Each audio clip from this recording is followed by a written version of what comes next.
there was essentially, we're not voting for Kamala, we're voting for Trump. And then they were explaining why. And they were like, yeah, we're voting for Trump because we need our food prices down. We need to start getting jobs back. One of the things we need, not as Black people. Here's the first time I heard a group of Black people saying, this is what we need as Americans. I was shocked to hear that. I'm like, yes, Americans? I thought I was on the wrong side of the internet. And then I'm like, nope, these are Black people. They're definitely from the hood. And they're saying we need this as the American people.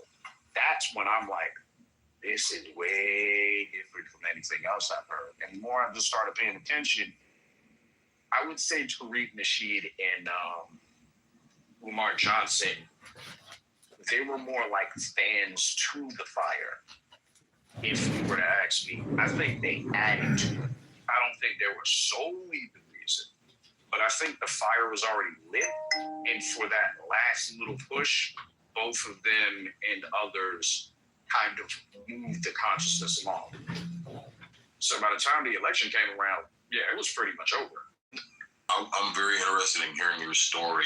Were you formerly a Democratic voter? Oh, honey, I didn't even bother looking at the damn ticket. I just went and looked anywhere it said a D or DEM, check that, colored in, and call it a day. Okay. I got my sticker and did my duty. That was me for most of my voting life up until maybe like the last probably, what years? Where you realized? A little less than 10 years. Yeah, absolutely. So the turning point that it really hit you, Sue, where you're like, I can't do this anymore. I got to change the way I think and then the way I vote.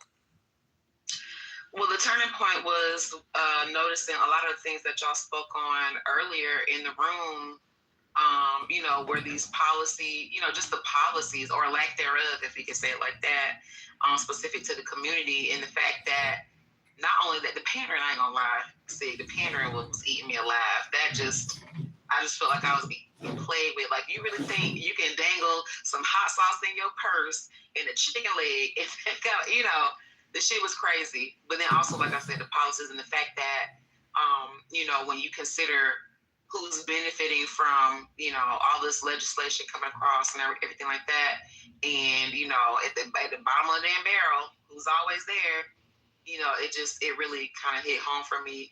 And then also like the abortion issue. But on the more. Glad to hear you decided to come over to the dark side. So yeah, I'm independent, so I'm not on either side of the wing because it's the same bird to me. But I just had to take myself off of the Democrat because that's who we always voted for kind of train. Okay. Get off that. That's fair. Hey, like I said, I ain't expect nobody to jump ship over to Republican and Trump immediately. But I'm glad you saw the value in your vote. That you didn't want to waste it anymore and continue to feed the beast that's lying to you and shoveling a load of shit in your mouth, telling you that it's a nice fat juice. Steak, right? telling me it's some fried chicken. That's what they try to tell me. But some collard greens you soaked in the bath. You know what I'm saying? Like, that shit is crazy. But I think that conversations like this bring it to the forefront. And even if people buck up at first, the seeds are sown, just so you know. It might not be today. It might not be tomorrow.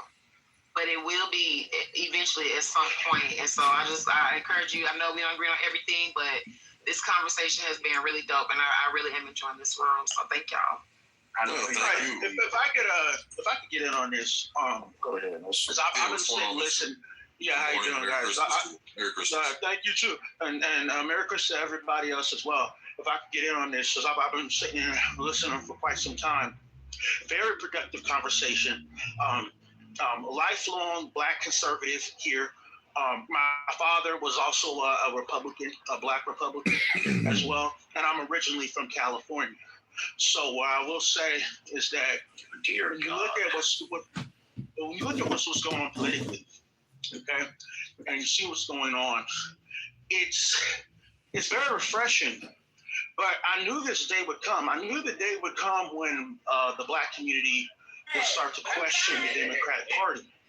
And now that day is here, and you know what I mean. And it's just so refreshing to see, just like the other gentleman said, black people start to see themselves as just Americans and not just as black. And okay, what do we need? What policies do we need to improve our country as Americans, and not just as black people? Because the whole black identity thing is something that has evolved over time. Yeah, it's something that has existed. It's been part of our history and our culture and stuff, but it has evolved over time. And the political situation and landscape has evolved over time. But let's not forget that the Republican Party was instrumental in the early days of ending slavery. Okay, fighting against slavery and fighting against the Klan and stuff in the South that was trying to politically suppress African Americans during Reconstruction. And so it's almost like this was destined. It's almost like we're just returning to our roots, and it's just a very refreshing thing, and the fact that so many young black people are getting involved in this movement is, this movement's going to grow. And like you said, I'll land with this. But you talked about, there's not a lot of young black men in the hood anymore. And you know what? He's right about that. Because you know what? A lot of young black men are advancing past that. And they're going out and seeking opportunities. And they're building new lives for themselves, in other places. And I actually think the result of this is you're going to see a whole new black community get built. It's going to be a whole new, these black men are going to go make a whole new black community. And it's going to be amazing. It's going to be productive, and it's going to be conservative. So I'm going to land right there. Yeah, I agree with you 100%, Mr. I think I see that's where it's going to. I think this generation has access to an abundance of information, man, that we didn't have. Gen X, Gen Y. I think that it was easy for us to get bamboozled. Actually, I would say before that, because I think that Civil Rights Act was a huge fucking bamboozle. It was a huge trick we fucking fell for, man. And even, like I said, Malcolm X called that shit out. He called it Johnny on the spot, man. It was a fucking joke. And the fact that we fell for it. So I think this new generation, I think you're right. I think this new generation has access to a shit ton of information. I think they're able to scan through the information and pick out the important parts and realize, wait a minute, there's some discrepancies here. What I'm being told is different from what I'm seeing with my own eyes, and I think they're able to put those pieces together, man. So I absolutely agree, man. And I think you're right. The most important thing is we got to understand that in this country, our black identity isn't the sole factor. It's the American flag. That's what matters. It's okay to have your identity and be proud, but that should not be the grand scheme of your pride. It should be for your country. So I'm telling you, man, once we realize there are more people, more Americans in our corner as black Americans, I think the better off. And we got to realize the real ones that are in our corner. And I might piss some people off when I say this, but Americans like Donald Trump, Sue, going back to what you're saying, it's a harsh message. It comes off very crass. It's going to ruffle feathers. It's going to make you feel uncomfortable. It's going to make you feel some type of way. But those are the type of Americans that are going to create opportunities for black Americans. Okay, those are the Americans that are going to cut taxes for us when they get in positions of power. Those are Americans that are going to, really try to do their best to hunker down on our taxpayer money that's being wasted and abused, right, and fraudulently acquired. And making sure that we keep more of that money in our pocket, making sure we have more opportunities. Like school of choice is one of them. I was so disappointed the last couple elections when it was school of choice and how many black people I heard think that was a negative thing. I'm like, look at the school your kids are going to. It fucking sucks. You mean to tell me you don't want an opportunity to be able to take your kid and put them in a better school to give them a better fucking chance? Like, come on, man. Like, this is common sense shit. But see, you don't think some of that was reactionary? Like, reactionary to like headlines more than actually reading what the fuck the paper said. Yeah, 100% too. Yeah. I do have to slide real quick too. I just wanted to say thank you so much. I'm not a man. However, I did join the house just in case y'all need a little femininity up in there sometimes. Absolutely. And I followed you as well. I'll make sure I follow you too, Isaac. I hope to catch y'all in another room. Say, please replays on next time. No, everybody keeps saying that, but no, Sue, hey, Merry Christmas to you. Yeah, Merry Christmas to you and your family, Sue. It's a pleasure meeting you and getting to chat with you. So we need more Americans like yourself, especially black women. I'm sorry, man. Fuck the Jasmine Crockett's. We need more black women like you representing. We need more black women like you. Wait till I tell you I ain't black, but we'll say that for another okay. Yeah, we'll say that for another combo. But I look forward to seeing you on Clubhouse. Shout out to everybody that participated. I really hope y'all have a fantastic day and a very happy holidays. Appreciate y'all. You too, Sue. Be safe out there. Thank you.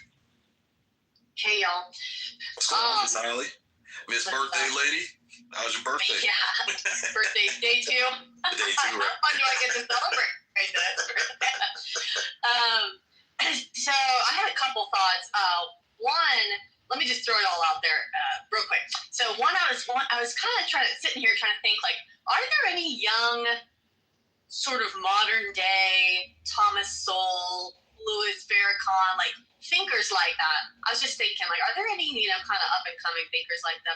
I know they're different, but I still think Farrakhan, I think, had some great thoughts, and he was very smart. I mean, he's still around, I think, right? But anyway, okay, so that's one. He's not racist, though, man. He's got some good shit, but his racism fucking was his message, man. He's such a racist piece of shit. But go ahead, I'm sorry. Yeah, fair enough. All right, my other thought was with school choice. This has just come. I mean, I've just been stumped too as to why the Black community isn't all over school choice. But I get it because the right has done a piss poor job at lobbying for this. Governors in each state haven't stepped up like they should. Oh, I hope I don't lose y'all. To educate and lobby. And we could do so much more when these bills are trying to get passed to educate the public as to what they actually entail, because the misunderstanding is understandable. They're not educating people on what ESAs are, and they think that it's like old school vouchers. They're doing a piss poor job at getting people on board with it. That's my thought. Yeah, I think that's because they're trying to play by the rules, and I think they've been trying to play the rule by the rules. They've been kowtowing to this politically correct bullshit. I think Donald Trump was the man to come in and kind of shake that and get everybody out of that mode and say, hey, look, these motherfuckers ain't playing by the rules. Why are we? Start using their same language against them. Start using their ideologies against them. Fuck it. We're gonna. If they want to get in the mud and play dirty and play Bush League, we're gonna play fucking Bush League too. And I think Donald Trump was the man to kind of open that up. Because you see, I'll give you an example. Marco Rubio. Look how much Marco Rubio has transformed in the last 8-9 years from where he was when he was initially on that stage debating Donald Trump. Marco Rubio was a pussyfoot and spineless little fucking bitch. Now look at him. That motherfucker has changed, and I got a lot of love for Marco Rubio and a lot of respect for him for how much he's grown. But I think Trump's leadership has kind of made it well known to conservative Americans that, hey, it's okay. You don't have to be polite and prim and proper 100% of the time. You can fight back. You can fight dirty a little bit. You can get scuffed up a little bit. It's okay. You can get some battle wounds when you're doing this shit. So, and two, I think Donald Trump too shed some light on the bureaucracy and the swamp that also exists in the Republican Party and Conservative Party as well. Because there's a lot of motherfuckers occupying seats in the Conservative Party that weren't for the best interests of America and American citizens. So, I think Donald Trump was the one that we needed to kind of shake things up, Holly, and get conservative Republicans and the right side to say, hey, get your act together, man. We got to do a better job of swaying people over. I think he's done a great job.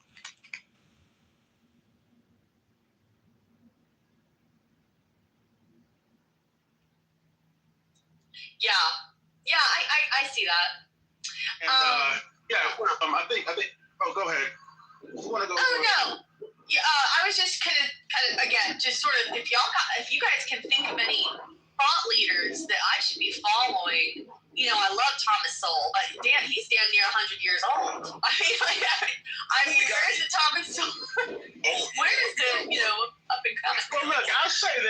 say this: we have to, as conservatives, we have to go and finance those types of people. We have to back them. Okay, we need to have. One of the things I was thinking about doing, I was getting together. We can have like a young people, or we can put some resources together and get like a young people like think tank of like young people from all backgrounds to just come together and have like kind of like a little conservative conventions where they can kind of put their heads together, put their brains together, and look like this. I think we can do some investments, something like that, actually create a young generation of people. Now, you could say Charlie Kirk was along those lines, but I have a couple of issues with Charlie Kirk. There were some things that were problematic with Kirk. The fact is, Kirk kind of came up at an era, turning points and stuff, from 2015, where there was like a white nationalist slant to what they were doing back then, 2015, 2016. I remember seeing all the white nationalists and stuff online at that time. But what I think what's happened is that that's gone now, because this conservative movement has morphed into something that transcends all demographics now. I mean, Trump he was winning urban areas like New York City, large parts of New York City that haven't voted for a Democrat or a Republican in years. So that's another interesting thing, is that these younger people, they're not as focused on race and see, if you look at Richard Spencer, right? His movement fell off because he was trying to do the whole alt-right thing back in 2015. And if you notice, Richard Spencer, you don't really hear from him anymore. But if you do some research, what I found out, people who still follow him, he's not even a white nationalist anymore.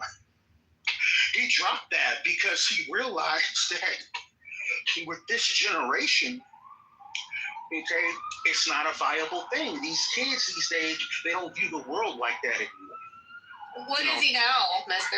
What is he? He's just he's like a right-wing conservative. He's portraying himself like he's this right-wing, just regular right-wing conservative, but not necessarily with the whole racial stuff. But I still got to research into him. I don't really follow him like that. What's his name? But yeah, but what it is he dropped that. Richard Spencer. Yeah. Oh. But if you look at the stuff that he was doing, right? I remember him.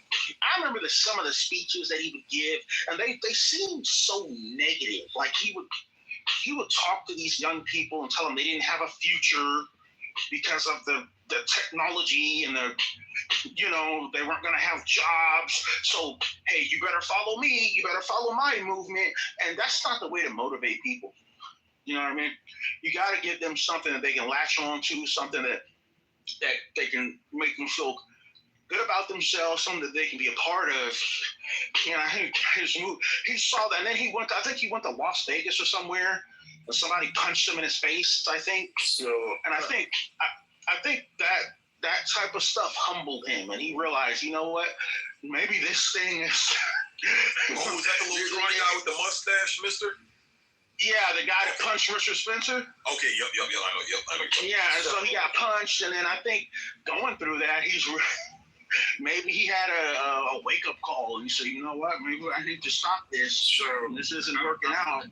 Kind of explains Spencer. He comes from the era of Charlie Kirk and Nick Fuentes. Yeah. Nick Fuentes. They are all three of them and others. They're kind of from that early 2000, like the late 2010s college debate bro type of side of YouTube. That's where all of them came from. Not a single one didn't.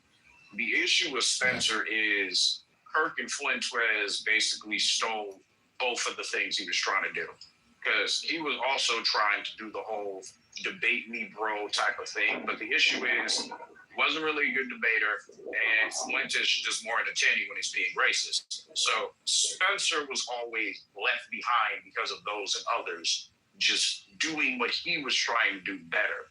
He was always in the background, and I guess he made a little bit of a following, But the issue with him was he was not Charlie Kirk, could not debate for it. He can't really debate too well. And then, like I said, he's not as entertaining. I would say he has better actual racial criticisms than Fuentes. Fuentes just says racist shit. Like, that's all he does. He doesn't actually have legitimate criticisms. Spencer does. He just does not talk. That's his issue. So I'm kind of glad he's going away from that, because every time I heard, the Spencer's just, it's like, bro, I hear what you're saying, but you got to know how to say it. And he just was not that guy. So it's kind of good he's just going more conservative, because I've always felt he needed to stick towards the actual right party or far right side of the party, which does actually address race. Like, I do kind of give the far right. They do actually say we need to address the racial things. They just don't go as far as Nick Fuentes in terms of calling people that. But yeah, that's where he kind of comes from. You know what? Go ahead.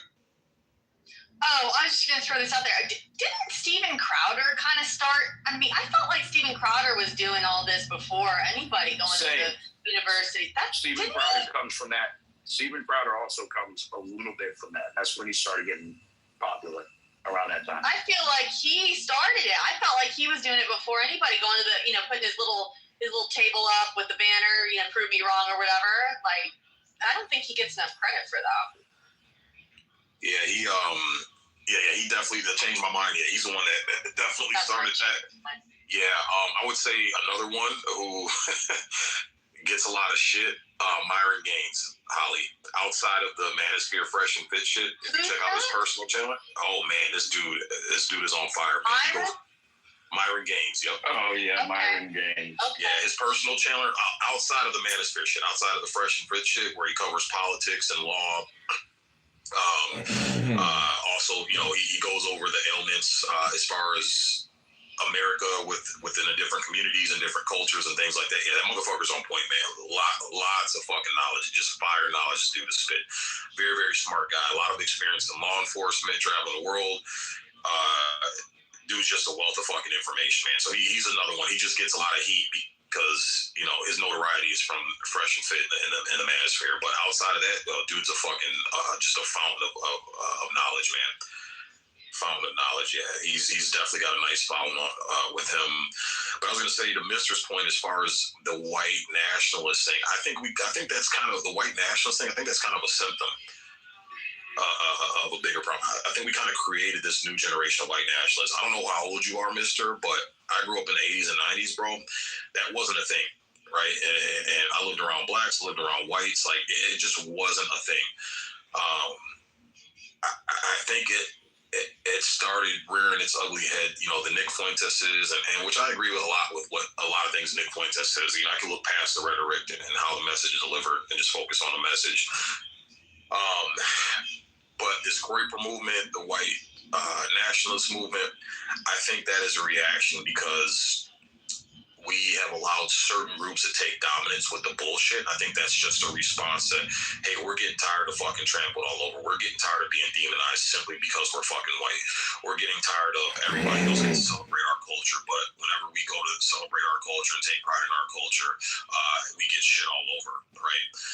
We get opportunities taken from us. That there's other groups that have certain opportunities and are given opportunities that we as white men, we are exempt from simply because we're white men.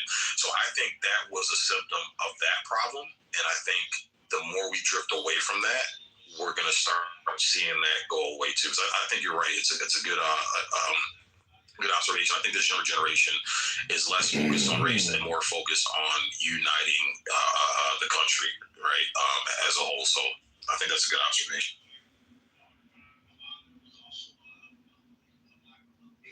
Yo, Danny, Merry Christmas, man. You got a lot to say in the chat. You wanna talk, man? You're more than welcome to join the conversation, bro.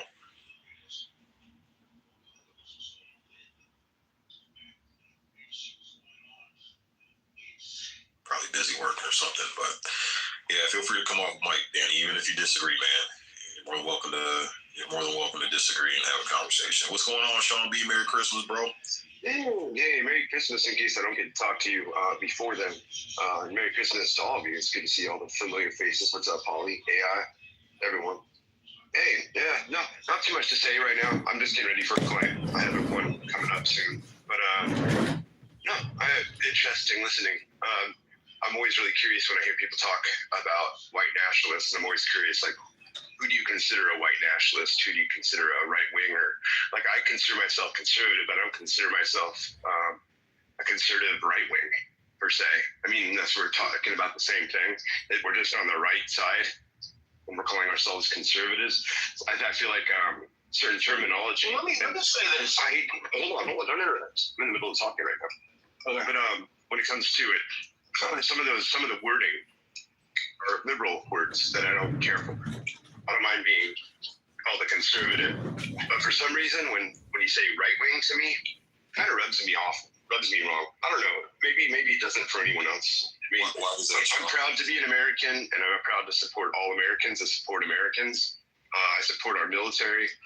I support things that actually are proactive and productive in our country, not supporting people that want to stay at home and eat popcorn all day and do nothing with their lives and get paid if get a check. I'm not supportive of that. I'm not supportive of people that aren't wanting to be productive here. If you're in the United States, you need to be productive. Now, if you got some mental illness that you can't be productive and you want to be, I'm all about supporting people that want to get out there and be productive. You know what I mean? That's a big thing for me. But I can't speak enough on supporting our military. Like, I can't say it enough. I hate the attacks that constantly go towards that. I mean, have you guys seen the recent, just to stir up a little bit of something, have you guys seen all the recent attacks on, now I'm going to fucking blank on his name, our FBI director, Kash Patel. There you go. No, have you guys been hearing about this? No. So his girlfriend is a country singer. Right. And he shows. I think, oh shit, she's horrible. But go ahead. Right. I haven't even heard her music, to be honest, so I can't speak on it. But I heard it's pretty bad. You ain't missing out on nothing, Sean B. You ain't missing out on nothing. Okay.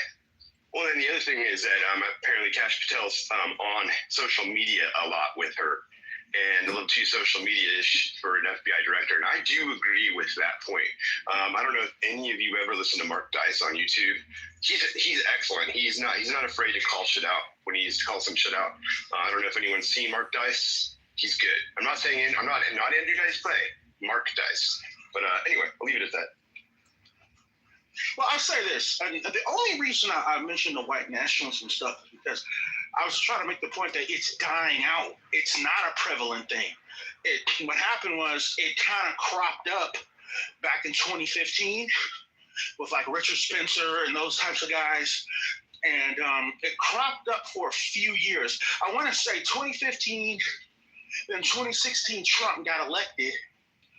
And then from that point on, I think there was some infighting, because what happens once Trump got elected, a lot of the white nationalists turned on Trump. Like Richard Spencer, he turned on Trump because he didn't like the things Trump was doing geopolitically and stuff like that. So, but then from that point on, the movement kind of petered out and it kind of fell off, and then it was gone. And it's just, so now you don't hear much of it anymore. You don't see the big rallies, the Charlottesville and stuff. You don't see that anymore because the national conversation has changed. People are not identifying on race anymore. They're just identifying as Americans and the issues that they see that needs to happen in America. And I think that's a good thing. That's the point I was trying to make. Is that it's gone. It's like white nationalism. So these kids these days, these Generation Z especially, they don't really look at race like that. That's not the first thing they look at. They look at, when they make friends with people, they look at, okay, is this person interested in the same things that I'm interested in? Is this person, do they do the same things that I like to do? Do we have anything in common? I think that's what they look at. But I'll land right there. Yeah, I agree, man. I spent the last 2 years raising two Gen Z kids and being around all the they're friends for 20 years, bro. You're right. They're not thinking like that, man. I had to have it out with their school because they started doing this DEI bullshit and trying to segregate the kids by race. And my kids, went to high school, predominantly white school, handful of black kids there. And my kids were getting emails, how does it feel to be, a black AP student, black this, black that. And I'm like, I've been around these kids. I've been on the baseball diamonds with these kids for fucking years. I've been to the playgrounds with these kids. I've been to the fucking amusement parks with these kids have never brought up race. And my kids have grown up primarily around white and Indian kids. And not once has race ever been a discussion. Has it ever been a fucking topic amongst these kids? And I'm like, why is the school bringing this shit up? Why are they making this a fucking issue? My youngest son came home with the fucking flyer for the Black Student Coalition in a fucking 80% white school. Like, are you fucking kidding? Like what the fuck is this shit? So the school's been pushing this shit. And I think again, the reason why we're seeing it die down is because coming off of the Obama era, everything was pretty much hate white males. If you're white skinned and you had a penis, you were pretty much the devil himself. So like I said, I think a bunch of white men got offended by that. They got tired of being shitted on and bullied and picked on just because they have a penis and white skin. And I think that was their way to kind of stand up and say, hey, we're done taking your shit. So this is the approach that we're going to take. If you're going to shit all over us, fine, fuck you, fuck everybody. We're going to collect our own group and we're going to do our own fucking thing and fuck everybody. So like I said, I think as we start coming together, and we start realizing this thing supersedes race and ethnicity and all that shit. It's about the red, white, and blue. I think we're going to naturally see this shit die down. If you've ever sat down and talked with these guys, like, I got ragged on my first year on Clubhouse in 2021. I got ragged on so hard because I found a groyper room. Never knew what groypers were. Didn't know. I'm like, oh, this is interesting. And I sat there with 4 or 5 of them and had like a 2-3 hour long conversation. Very, very good conversation. They didn't disrespect me at all. They didn't call me N-words. They didn't, say get the fuck out of here. None of that. Very respectful. I asked them a bunch of questions, picked their brains, just trying to gain an understanding of where they were coming from and why they took the position that they took. These guys didn't have a problem. They didn't have a problem with blacks like us. Isaac, Mr., they didn't have a problem. It's the blacks that continually to push this narrative that white people are evil, white people are racist, they need to die, they owe us money, they owe us all this shit. That's where they had the problem. So I think once we start losing that mindset, I think we're going to naturally see that go away.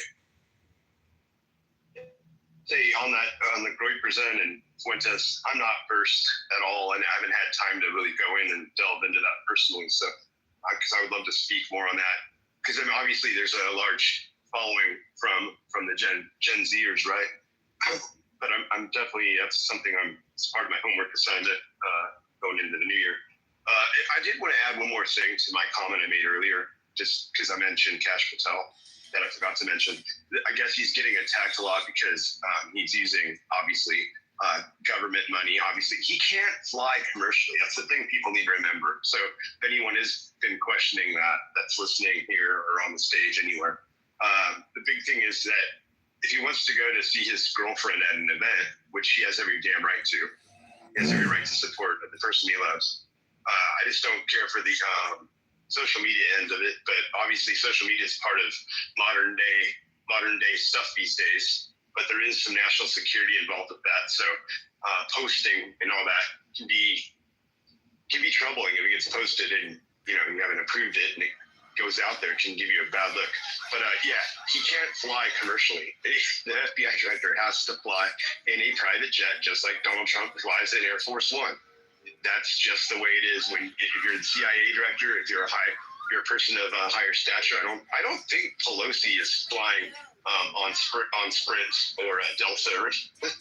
She's probably flying in her own private jet, paid for by her insider trading that she does that makes Martha Stewart look like an angel. Okay, just wanted to clarify. Could you imagine Nancy Pelosi ride spear with her little African little neck thing she had on when she was kneeling in the Capitol, bro? Oh my God! Didn't someone have to help her up after she kneels? She couldn't get back up. I think she had trouble. That was crazy. That is funny though. Thanks for bringing that one back up. that is a classic moment of comedy to go back and look at. Look at, I don't know, that whole thing is just weird to me. Yeah. Wasn't there another one where Obama bowed to the Saudis, or he did something that was just totally unpresidential, where he kneeled to like another leader or did something like that? It was just really weird. I can't remember if it was what situation. I think I recall a buzz about that. Yeah. I mean, Biden was knuckle bumping leaders when he was getting off the plane. I'm going, this is a bad look, man. Come on. You see how when Trump gets with these leaders, I think it was in China, he was grabbing dude on the shoulders, shaking him around and shit. He was like, you wasn't having it. I'm like, yeah, Trump is in charge, motherfucker. That's so funny. He's Right? a big guy. You know, he's a big guy. Yeah, but yeah, man, I was laughing at that. Yeah, I think it was Xi Jinping or whatever his name is. Yeah, they were standing next to Trump grabbed him by the shoulder and shit, shook him around like a rag doll and shit. It was That's so funny. When you're that, I imagine when you're that big, you go through life like everyone looks like your little buddy. You know, like everyone's like, oh, hey, look like, you know. Oh, that's funny as hell, man. I like the one where Trump is walking past one of the Saudi, I think it was a Saudi king, and he just gives him like a nice little, just a shoulder tap, like, hey, how's it going? And you're not supposed to, like, you know, the pomp and circumstance is like you're not supposed to touch. I don't know the whole. One of you might know better details on that, but it was something you're not supposed to do, and he's just like, "What's up?" I don't play by your rules. I love that. I mean, what if we said it's dishonorable in our culture to not embrace or to touch one? You know what I mean? Like, why is it that we have to be the ones to always like honor them when it's like, well, that makes me feel uncomfortable. What about my comfort? Right, yeah. Remember Alaska when he meets Putin and he has that flyover with the B-2 bomber and the jets, and he points up at him. And I loved the memes. I mean, who knows what Trump said to him, but I love the memes were like, yeah, you see that? That's just like a 0.001 fraction of power. Right, that's the tip of the iceberg against you if you fuck with us. Yeah. That's what I love about him, man. Show of force. That masculinity. We ain't fucking around. That's what garners respect, man. Not some old geezer, you know. And poor Joe Biden, like I said, as much as I can't stand Joe Biden, a part of my heart goes out to him because he is old and senile, and seeing him getting used and hustled and bustled around. It's not right, you know. But it's like carrying a dead man around and giving him a bunch of power. It's like Weekend at Bernie's like, no, he's alive. Yes. Let's just keep the puppet alive and move him around and auto pen all day long. There was something that came out yesterday on the news about auto pen Biden got knocked the fuck out trying to appeal or something happened. If anyone knows the details on that one, that's another good one. That came out yesterday. But yeah, who's to say if that's real or not, what the deal is? But there was definitely something about trying to eliminate any auto pen questioning, and it got denied. It's basically the summary.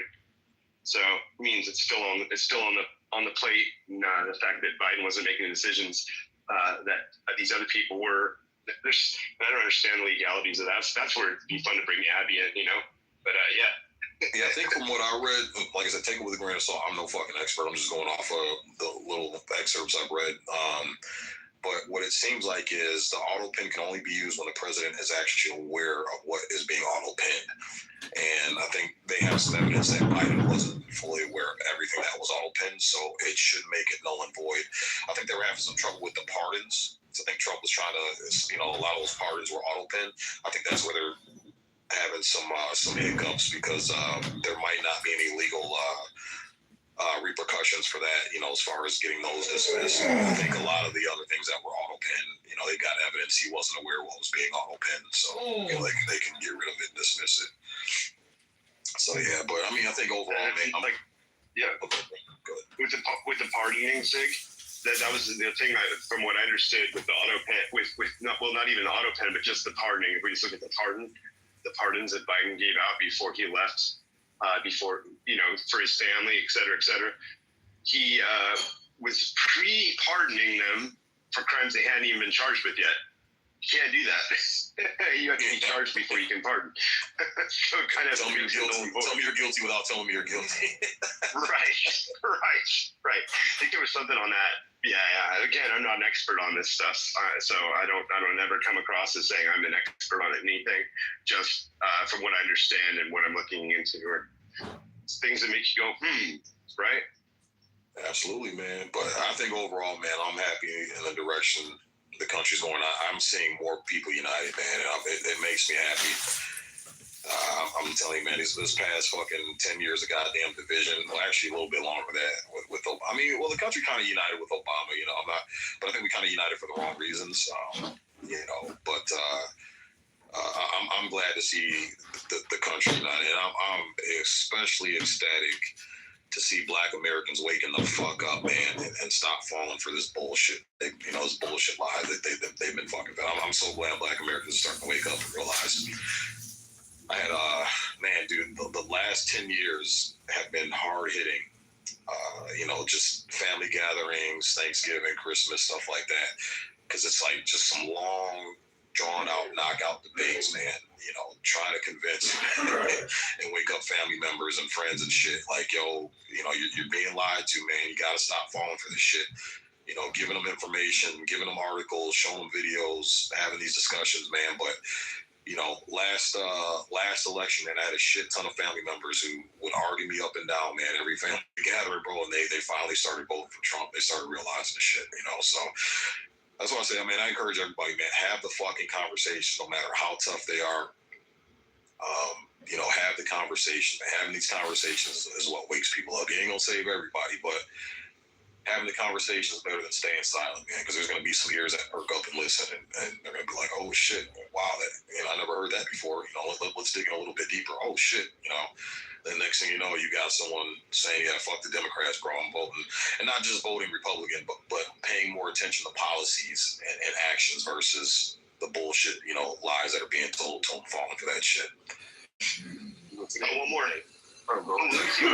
Isaac, and I want you to go because I can't talk anymore after this. That's why I'm shitting out as much as I can in a short time. I'm in California, so check this out. Our gas is down $1.30 in about a month. So we were at $5 a gallon. We're down to $3.70, $3.80 a gallon right now. Holy California. Shit. Wow. Yeah. But you got a refinery closing those, Sean B. You guys got a refinery closing, and your gas prices are going to go back up. I don't know. We'll see. Hell, Trump is putting a blockade on Venezuelan oil, saying, he ain't moving that shit anywhere. So we'll see what happens with all that. There's a lot, and I'm wondering if our prices will stay the same. So we'll see. There's those little things happening in the backgrounds, and I'm curious if it will change what's happening here. I have a sense that the prices are going down because Newsom's wanting to try to posture himself before he exits the building. And by the way, we're 10 points up on a possible Republican winning California, and we just passed the redistricting. Talk about a double-edged sword. If we get a Republican governor, and the fact that we had this special election that cost California millions, if not billions of dollars. I forget what the total amount was right off the top of my head. That was a double-edged sword. I said it. If it passed and a Republican governor comes in, that redistricting goes to Republicans. And guess what happens to California? It turns red, baby. I'm telling you, it's going to happen. Wow. Who is running? Is there a big ticket for the Republicans? I don't know his name. It'll stick out more. And when I get the information better, I will definitely bring it up in the future. But something in the future that very well could happen. And I'm really crossing my fingers on this because people are sick of how California's being run, from the LA fires to Newsom's and Newsom-isms and shit. My super left-wing clients. I run a Pilates studio. I'm one of the few Pilates teachers that you'll ever come across that's a conservative, a Trump supporter. And do you think I tell my clients that? No, they would probably leave me. I'll say, these left-wingers though, these left-wing Democratic socialists, 80% of my clientele, they hate Newsom, but they will vote anything but Trump, anything but Republican, and but I'll say they're not happy with what's going on with Newsom. So there's a good percentage of them that may very well secretly vote for a Republican governor without Or they just won't. saying they did, Won't vote. or they just won't vote. Yeah. So there's the majority of your clients are the majority of your clients female, Sean B? Oh yeah. I'd say I'd say about 65%. I got a good number of men coming in for now. They're realizing Pilates isn't just a woman's exercise, Yeah. What I was gonna say is a concern, and Sig has heard me brought it up. A concern that we kind of have as Americans now is the younger generation.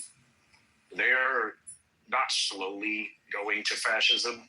They are excitingly going to fascism. And that's kind of something I think, since we are the older guard, we're going to have to. It's not even we're going to have to. The reins are going to them. My concern now, like, there are like black people coming out of the dark. That's a good thing. My concern is more towards the younger generation and making sure they do not make a mistake that they don't understand. Because I understand they're angry, they have a right to be, and they do deserve justice. But Sig, you heard the guy. You remember that rule I was telling you, this is Gen Z, this is their political view. That is something we do have to make sure, even if there's some, it's not the majority. Because Gen Z women, they don't really have any political views. You start actually grilling them on what do they believe in and why they do it, they don't have an answer. Gen Z men, they are full on, we want to replicate Nazi Germany. It's getting to that point. And we cannot let that happen. We just can't. Like I said, the biggest part is, we got to do our part to stop demonizing our fellow white Americans, man. And I can't blame them. 100%. Yeah, if you're walking around, you ain't done shit to nobody, and you're being blamed for shit that happened generations before you, out of your control. You ain't victimized nobody, and you're constantly getting shit on. I can totally understand turning and say, yeah, fuck you motherfuckers too. Yeah, I could.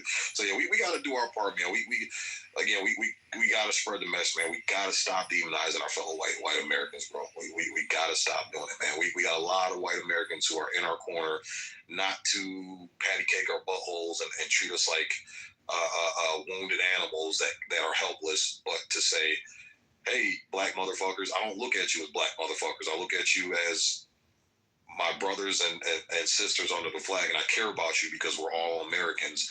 And we got to start embracing that, man. Got a lot of great white Americans, man, who are in our corner simply because we're Americans, and they don't give a fuck what we look like, So we got to start realizing that, man. That's the actual truth. I would say a great way we could do that is start waking up other black people, because they're starting to see the political issues, but I'm pretty sure they're still dark for other. One thing I'm telling, and this is like me more being from the southern end of the United States, I'm telling a lot of southern people that we need to remember the old southern codes.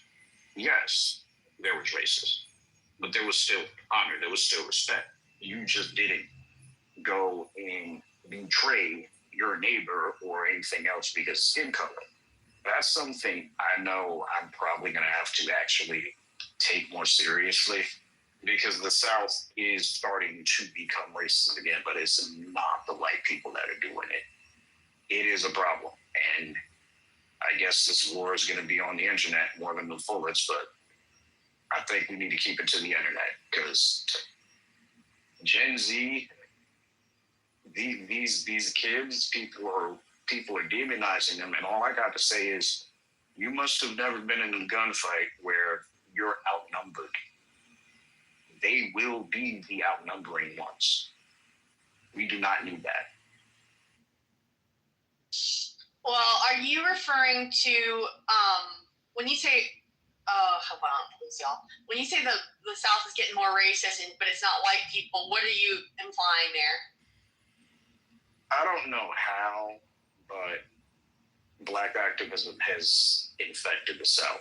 I cannot explain how. I don't know. Many people that are down there, They don't know. They're like, we don't know what happened, but it got down there. It reared its ugly head.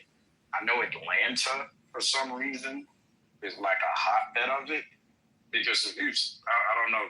There's been so much white immigration out of Atlanta. It's kind of scary. But yeah, Atlanta's like kind of a hotbed of black activism because of that. There's a lot of white people that just leave it because they're like, bro, it's just fucking racist, which I don't blame them. I would leave too. That's kind of what I mean. Like, there are areas of the southern United States that are clearing out because the activism is just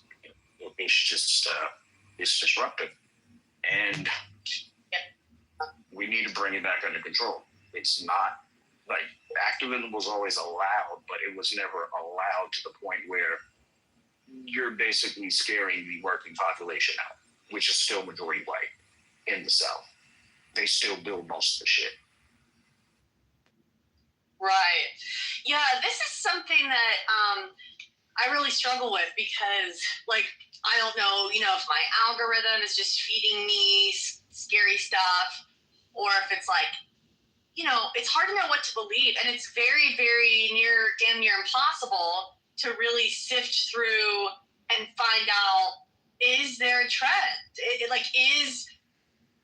I don't know the answer. Like, is there a trend happening right now of black criminals or black people, violent black criminals who are spontaneously harming white individuals?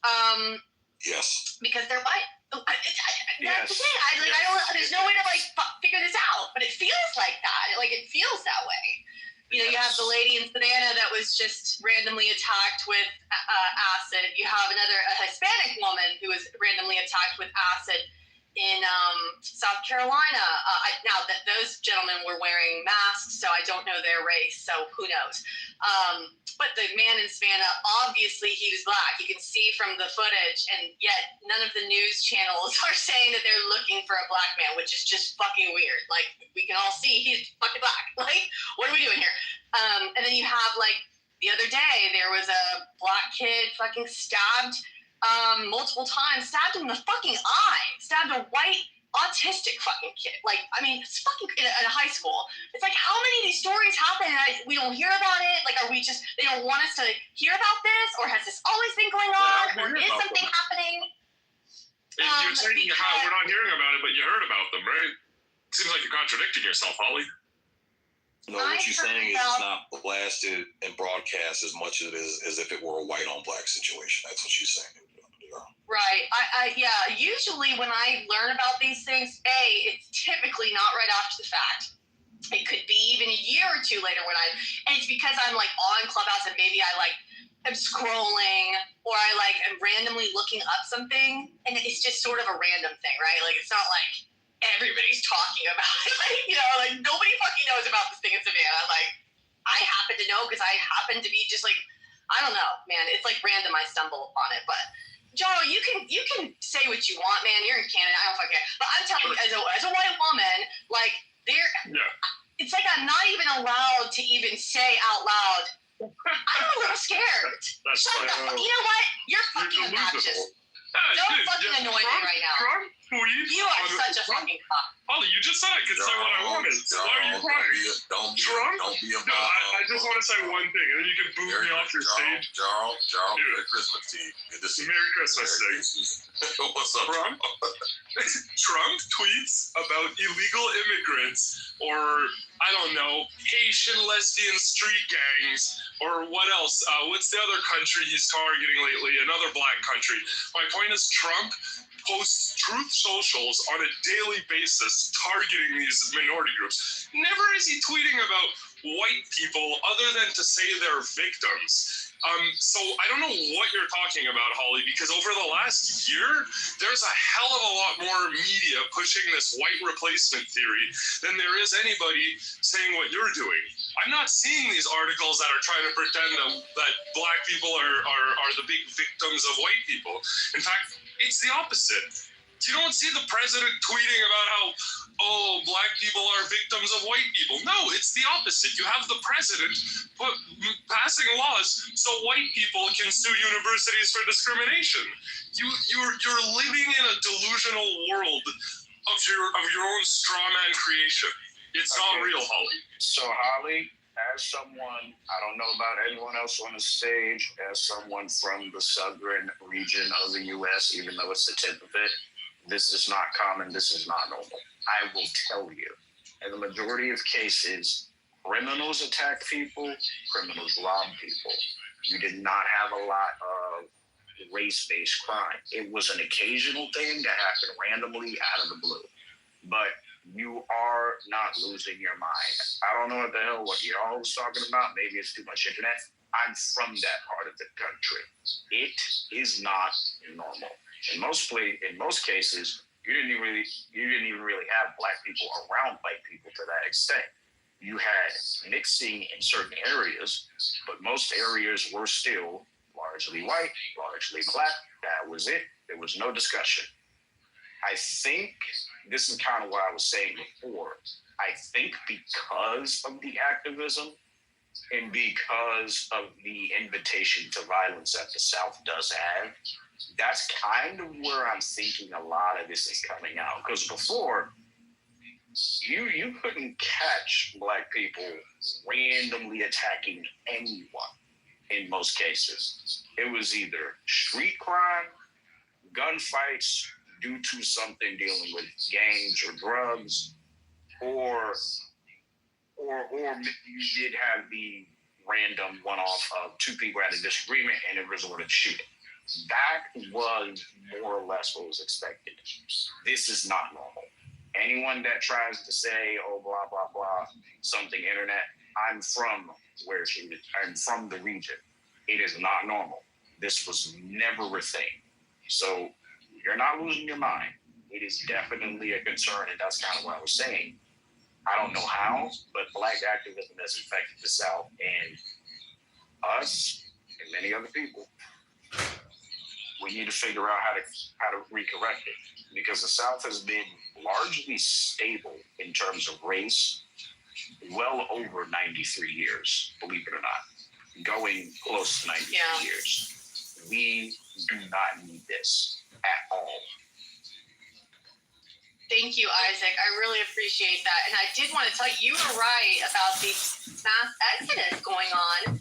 Maybe that's a little dramatic terminology, but in Atlanta, this past year, I believe, we had the first time, I might butcher this, but first time in a long time, okay, if not ever, where population actually contracted, it decreased. So you're right, people are leaving, and some people are, yay, we want less people. Then you think, but what if the good people are leaving? Atlanta. Well, taxes are going to go up to make up for your good. The politicians, people running the city, that tax base is going to go down, so they're going to put the taxes on everybody else. It's crazy. But Jarl, come on, man. We got plenty of data, plenty of stats showing that, talk about probably maybe 4 or 5% of the black population is outrageously violently victimizing whites, bro. It's just, it's young black males, man, and they're committing the majority of the fucking crime, and they commit more crime against whites. I think the majority of crime are still committed by white people. Well, violent crime. They're overrepresented. You're right. I still think you're wrong, Sega. We could fact check this. It's called per capita, Jarl. Do you know what per capita is, Jarl? That's the only way you would count. That's the only way you could count, the race versus race. So then what's so confusing, Jarl? You could even in the raw numbers, Jarl. Even in the raw numbers and per capita. Right. Commit the majority raw numbers is what I was referring to. I thought that's what you were referring to. Raw numbers are wrong. But do you acknowledge that black people are 7 times more likely to be exonerated for crimes, meaning they were falsely imprisoned? Because I feel like You have to like acknowledge that if you're gonna acknowledge the other part. Your stat is from 2015 and has never been updated since then, so you can't use that. Why not?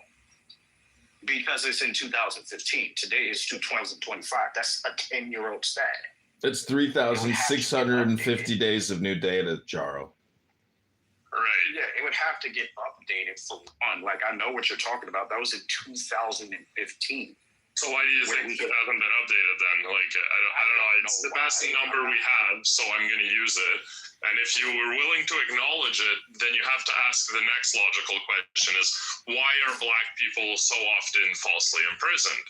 And then it becomes obvious that it's a little bit more complicated than just saying, oh, Black people are more violent. That's clearly not what's happening. Here's why you're wrong. The amount of Black people that actually have criminal records since 2012 has dropped by 68%. Did you know that? From 2012. No. Of course, Jaro. Jaro is an expert in Black statistics. Didn't you know he has a PhD in Black statistics? No, but yeah, majority of Black people, one, do not have records, and then two, there's even less who are actually in the criminal system. So when you go for the whole wrongful conviction argument, I am not saying it does not happen. But the issue is Black people in 2025, actually no, in 2021 had left 53% of Black people. It was a reduction to 53%. And that wasn't from 2011 to 2021. That was 2016 to 2021. So you can't use wrongful imprisonment or wrongful conviction when the amount of people that actually get records decreases. That's why I said the stat has to be updated because it is from 2015. 2025, I'm pretty sure you would have a hard time finding the actual number because the actual number of Black people with any conviction or any criminal record went down so much that it's almost non-countable. How exactly would you do those numbers? Right. So maybe you're right, but the idea that within a decade, like the entirety of Black people in America are supposed to just kind of like improve their life and, you know, stop, like, because I'm sure you'll agree with me, if you live in a more difficult situation, these things are more likely to happen, right? It's like redlining and all these things. So like Black people are just supposed to like get over it and catch up to the rest of society within 10 years. And Yes. that's silly, like, yeah, but that's not true. That's obviously not going to happen, right? No oppressed group in any country like recovers within a decade like that.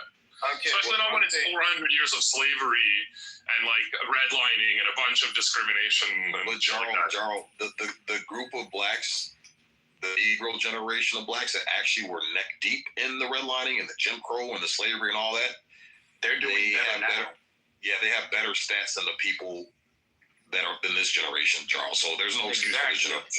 There's no excuse. Like way better stats. The average Black person that was a child in racism today is above $78,000 a year. Above, not below, not making it, not just getting there, above. The income for the people you're describing, for the people that you said even were close, because many of those people are old now, so it doesn't even matter. But for the ones that you're describing did face some discrimination, you're talking about 57 or older. Those people are above the income of 78 grand. 78 grand is the bare minimum most of them make. Most of them. As in above 80%, above it. So the argument just does not exist. They have way drastically improved, way past anything they could probably think of back then. So no, you can't use the argument of still downtrodden, still oppressed, still this, still that, when in 10 years, the only population that is kind of underneath the conditions and bell curve is the population that just got out of high school 4 years ago, which is normal because all of them are in that boat. So no, you can't use slavery, redlining, and everything else. Because when you do the actual numbers, not per capita, over 80% of them make above 78K a year. So you can't even use that argument anymore. Yeah. I can use that argument, and I did. Yeah, Jar. So I linked the 2019 Table 43 from the United States FBI. So 2019? 2019, yeah, 2019. Yeah, okay, well, that's 6 years old, so may as well throw that in the garbage too, right? Well, they're pretty consistent across the board. But that's the first one I clicked on. But I'll grab. That's 4 years. That's 4 years newer than the statistic Isaac just told me we can't use because 10 years is too old. Okay, well, let me find a newer one. But these stay pretty consistent. I actually agree with. I'm not denying the statistics, Sig. I was just making the point that like 6 years, 10 years, not a big difference. But go ahead. But yeah, I mean, in this case here, murder and non-negligent manslaughter, whites committed 3,650 of these crimes, while blacks 4,078. For robbery, whites were at 25,000, blacks were at 29,000. All right, so that's abysmal for 13% of the population, and it's really lower than that. I'd say probably around 5%, give or take a point or two, because it's mostly young black men that are committing these crimes. So you're talking about 5% of the population has overtaken the white population, which blacks pale in comparison. 12.2% of the population. I don't know why you're saying 5. It's 12 points. Black people make up 12.2% of the population. Yeah, but listen to what I said. Black women ain't committing these crimes. Black children ain't committing these crimes. Black elderly. It's younger black men. So you drop that down to about 5%. It's the same thing for white people, though. Right? It's white men committing the majority of the crimes, so you could say the same thing. White men commit majority of the crimes? Way more white men. There's way more white men than black men, than young black men. There's way more younger white men than there are younger black men. So there's no way we should see these rates. We should see 5% of the black population overshadowing the white population when it comes to certain crimes. Now, if you go down the list, there's other crimes, yes. Raw numbers, white people dominate. But if you look at the differences between the whites and the blacks, most of these we're meeting them at about 50%.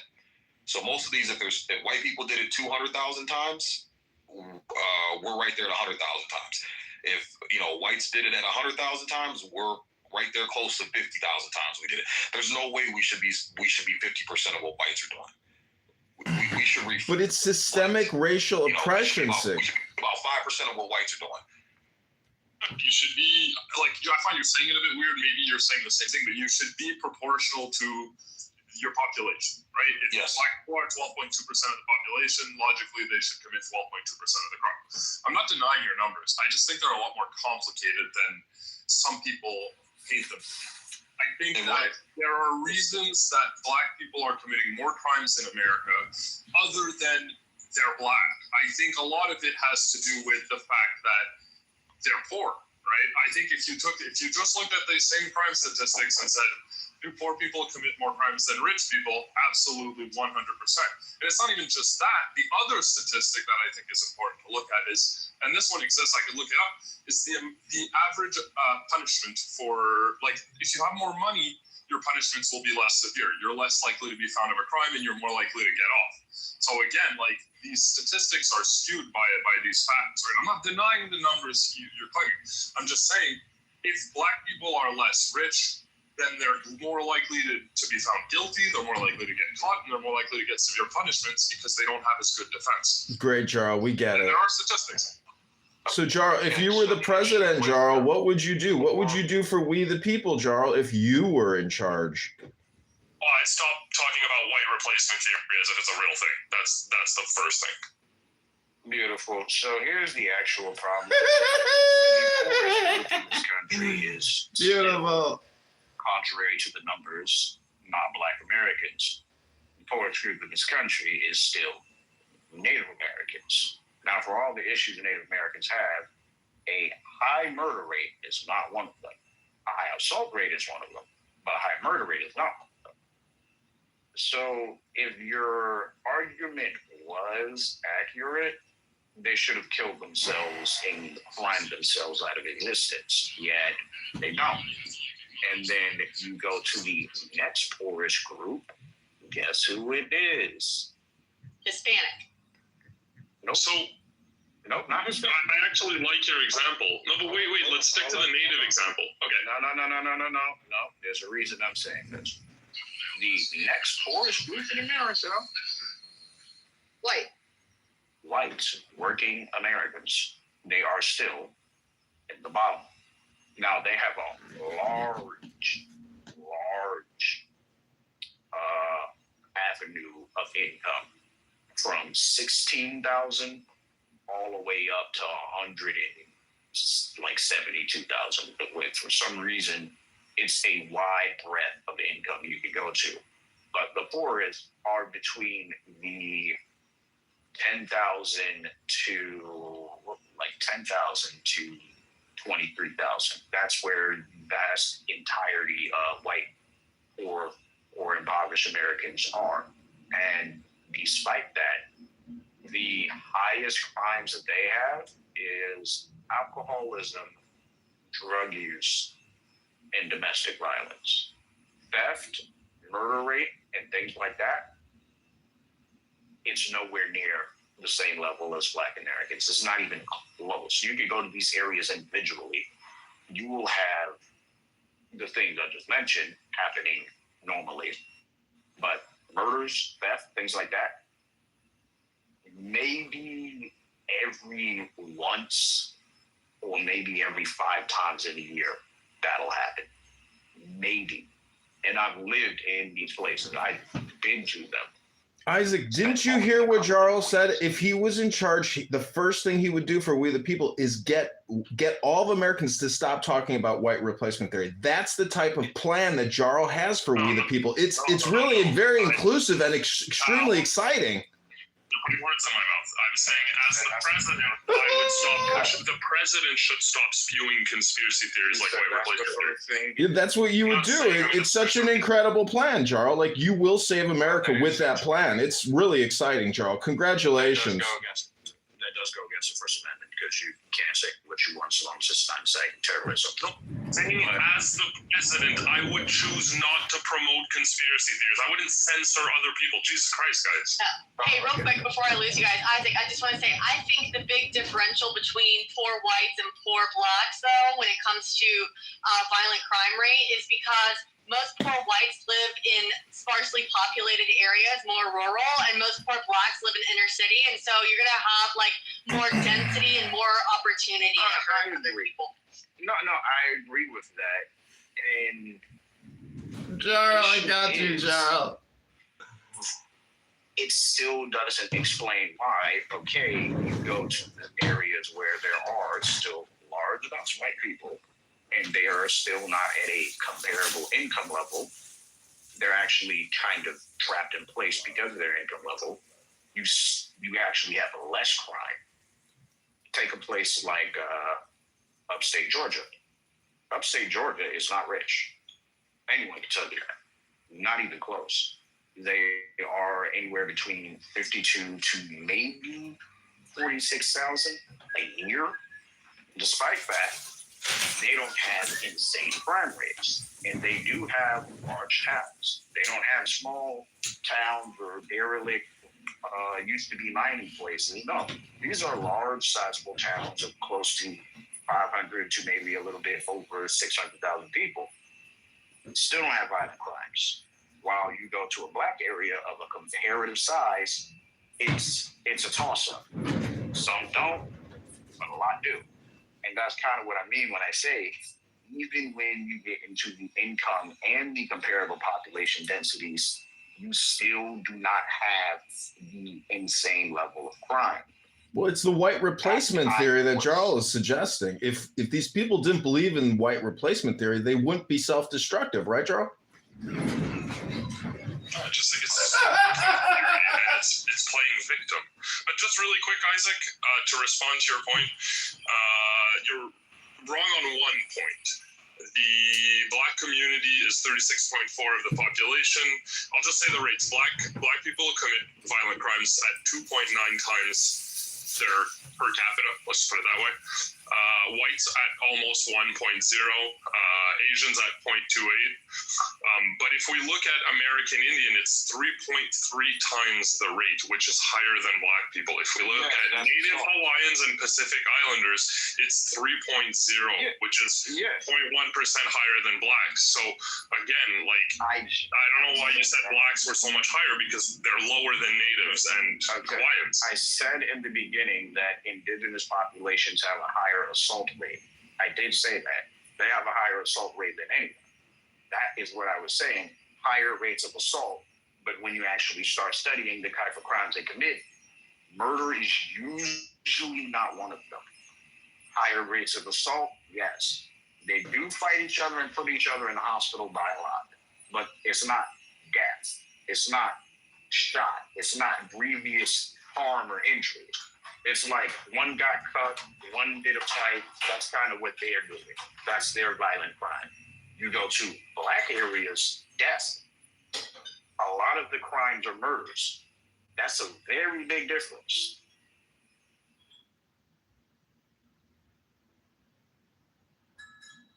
Maybe, and this is extremely semantic, so I apologize, but we should be saying found guilty of crimes, because just because somebody was found guilty of a crime doesn't mean they committed a crime, right? Anyway, sorry. Yeah, that's true. Yeah, I would agree with that. That will definitely be a fair point. But I don't think it's. I don't know, man. I'm willing to bet, and again, I will concede to your point. I'll acknowledge that point. It's a fair point, Jarl. But I'm willing. If I was a betting man, Jarl, I don't think it's that far off, man. I really don't. I really don't.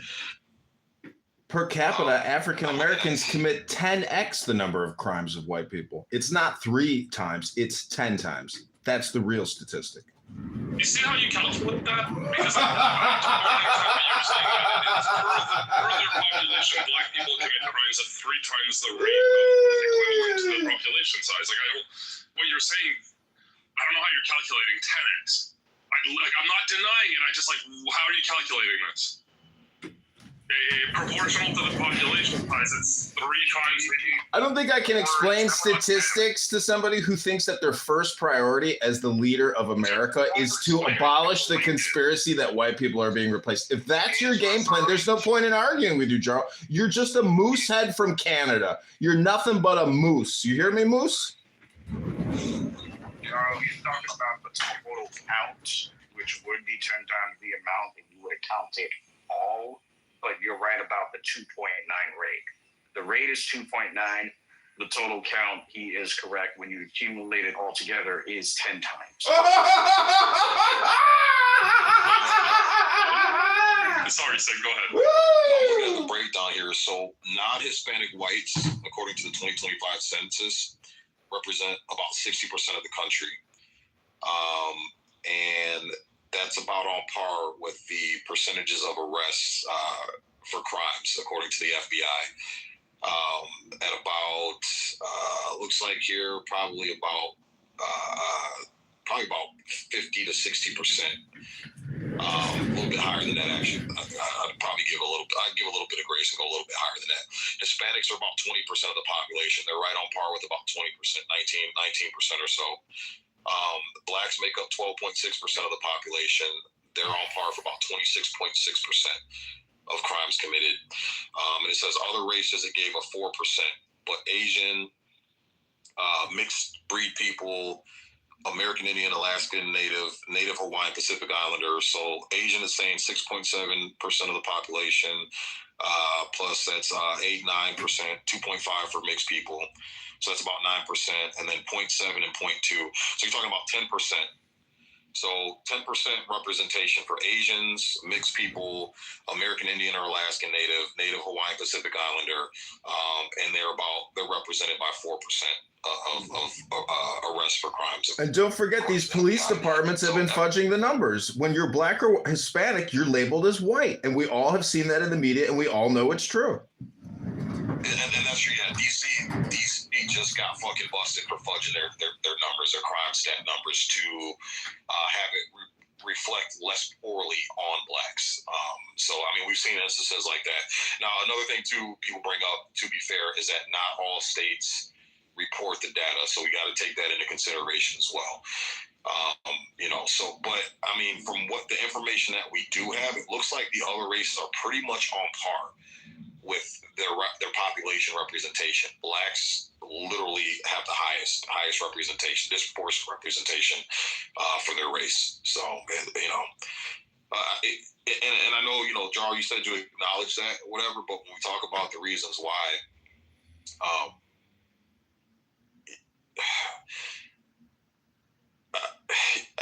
it's not because we're saying, oh, they commit crime because they're black.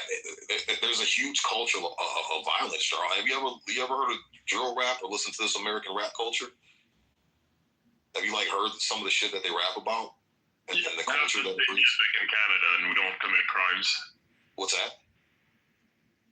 The music is international, and the rest of the world isn't committing crimes because of American rap music. Well, I'm saying the subgenres, the violence subgenres, those aren't distributed in other countries as much as they are here in the States. Like drill rap. You ever heard of Chicago drill rap? Of course, we have drill rap here too. Right, but that type of music, what it promotes, and then you see the areas where it's heavily played and heavily listened to. There's a shit ton of crime in those areas and the sources that they originate from. And then too, your guys' culture isn't as violent either. But then even if we go into the UK, I mean, blacks are having the same issues. They disproportionately represent a lot of the knife crimes and violent crimes over in the UK as well. So they're having the same issues. And that drill rap, which pertains to the black culture over there, is just as violent. Just as violent as the American culture. So there's a lot of violence that comes from the rap and the hip hop culture, and it does influence a lot of these fucking kids and these younger generations, man. Can I just want to, I'm back. Okay. I just want to say also, what scares me, and Joel can call me a victim or whatever, blah, blah, blah. What makes me feel uncomfortable is that I don't trust, okay, it's so quick. They're so quick to label it a hate crime if it's, a Jewish victim or a black victim, but very, very slow to label it a hate crime if it's a white victim, if they label it that at all, even if there is justification for that. I'll give you one example. Similar crimes. A couple years ago, there was an autistic kid on a subway in Manhattan who was being beaten up by what looks like to be a Hispanic group of teenagers. And they labeled that a hate crime almost immediately. The initial reports, NYPD is investigating hate crime, blah, blah, blah. Fast forward to another example similar, what I just told you guys about in North Atlanta High School. Black kid stabbing with scissors in the face, in the eyeball, multiple times, a white autistic kid. Any mention of hate crime? No. Mention of the kid's black than stabbing it, by the way. That's more like so everyone else is kind of letting that cat out of the bag, right? Because there's video. But anyway, they don't talk about hate crime. Oh, and by the way, he actually yelled at this kid, "You white bitch." Okay, tell me there's something wrong with this picture. We can't even know what the data is on these random or, hate crimes against others. Holly, don't talk to Jarl to confirm your bias. Holly, Jarl isn't going to confirm your bias. Jarl is a woke, leftist, socialist, communist, Marxist, trans feminist fucking loser. That's what Jarl is, Holly. He's not going to confirm what you're saying. All right, What this makes is the problem. That has What's going on, Nurse Swag? Merry Christmas, man. Trans feminist good. fucking What's up, loser. Bill Norman? Merry Christmas. Merry Merry Christmas, guys. Merry Christmas. well, Merry Christmas to you and Happy Hanukkah. And happy Hanukkah. Shalom to you, El Normal. yeah. Happy Hanukkah to all my Jewish brothers and sisters out there. Happy Hanukkah. All the same to you. Shabbat Shalom. If that's the It's not about my bad, I heard that on here. I think he was trolling, but yeah. Happy Kwanzaa to you too. Anybody can quote Charlie Kirk. I'm gotta wish me a happy New Year, Dragon New Year. So this is the problem, Holly. That that has been said since 1962. So I do have to take. I normally don't take defense of the blacks because I normally think that the blacks in America are a cursed people and they need to be replaced by more efficient blacks from maybe even Polynesia or Melanesia. But the issue is this: the "you white bitch" has been said since the 60s. That's sort of a response due to when the integration happened, and the blacks were integrated with the whites. Of course, all types of shit was said. These nappy-headed Negroes, am I allowed to say cursing here? Absolutely. These 1960s whites said, "You nappy-headed niggers, we don't want you here," blah, blah, blah, right? So that has been a response. It's been a response for about, maybe it's overshot by now because obviously that's not happening anymore. But to your point, if we wanted to calculate that, we would have to then remove whether that was a response to an instigation. And also the problem is this: we do have to factor in that unfortunately the FBI and certain institutions which put the crack in the community, which gave birth to the crack babies, and the crack babies are often the ones who are saying, "Oh, you white bitch," on the New York City subway.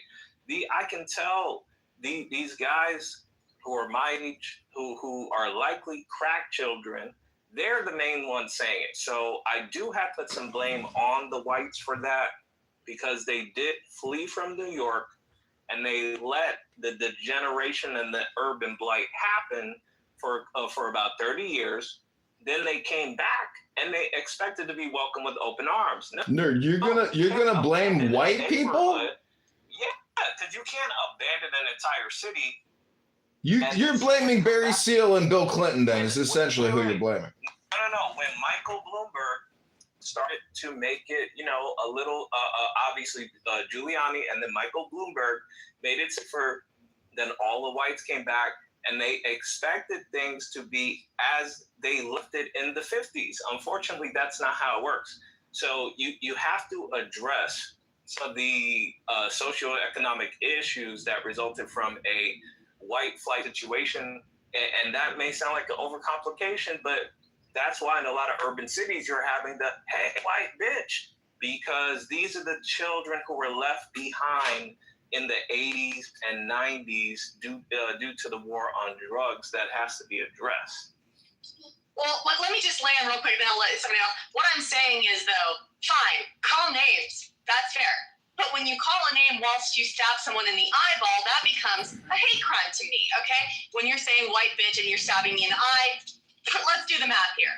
And to avoid labeling that a hate crime is very concerning to me because it makes me wonder how many of these instances are out there that have not been labeled a hate crime. Therefore, myself, and people who look like me, we will never know if we need to keep our head on a swivel or not. We will not have the privilege, like, with all due respect, El Normo or even black folks, of knowing if there is a trend in hate crimes, random hate crimes, for example, that we need to maybe be more aware of. And that makes me feel very uncomfortable in this country.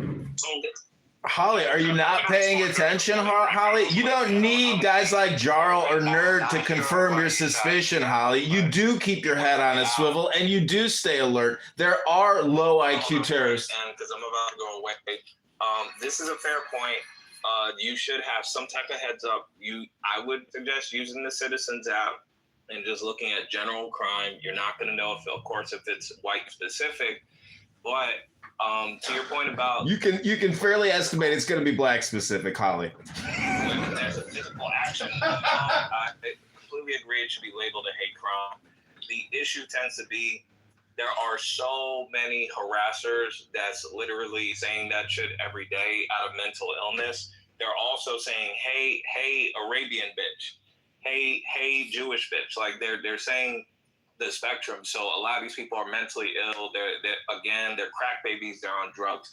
The last thing I will say is this: if there's a broad issue with hate crimes against whites, again, I would implore the whites to ensure that they reinvest in the communities that they're moving to, because again, these communities have been underfunded for 50 years, and now all of a sudden people are moving back in. They want safe school districts, all that. That's not going to happen overnight. You've got to figure out a way to put the funding there so that, there's actually police, security, etc., to get these elements under control. So you mean the property tax has to go up? So homeowners got to pay more to keep themselves safe because the previous political leaders did nothing to stop this epidemic of crack baby drug addicts harassing everybody in the streets. Thank you very little, nerd. So I just want to say, Jared, no FBI brought any crack into any place. So that's a weird myth that should be debunked at every turn. That's one. Number two, Giuliani and Bloomberg did indeed bring high-income people back into the city and transform the city from being dirty to broke and to one of the safest cities, certainly of its size, in the world, on the planet, and made New York better in countless ways, from the public spaces, whether it's Central Park or Brooklyn Bridge Park or Prospect Park, to the High Line, to the waterways, all of them transformed by the coffers, by the tax base of the people that came back because Giuliani set the mold and made the city safe again.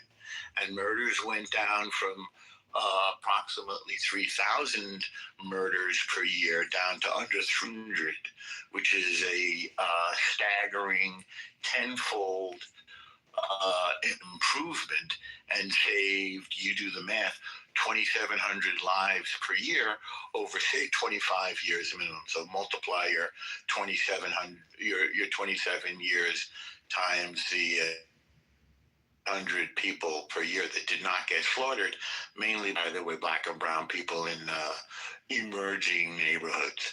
So, and I don't have any doubt that the people who did come back to the city and begin to transform marginal or emerging neighborhoods, say, Brooklyn is a good example, Bed-Stuy if you wish, but also whether it's Hell's Kitchen or Lower East Side or Chinatown, all of those places became upscale, more upscale anyway.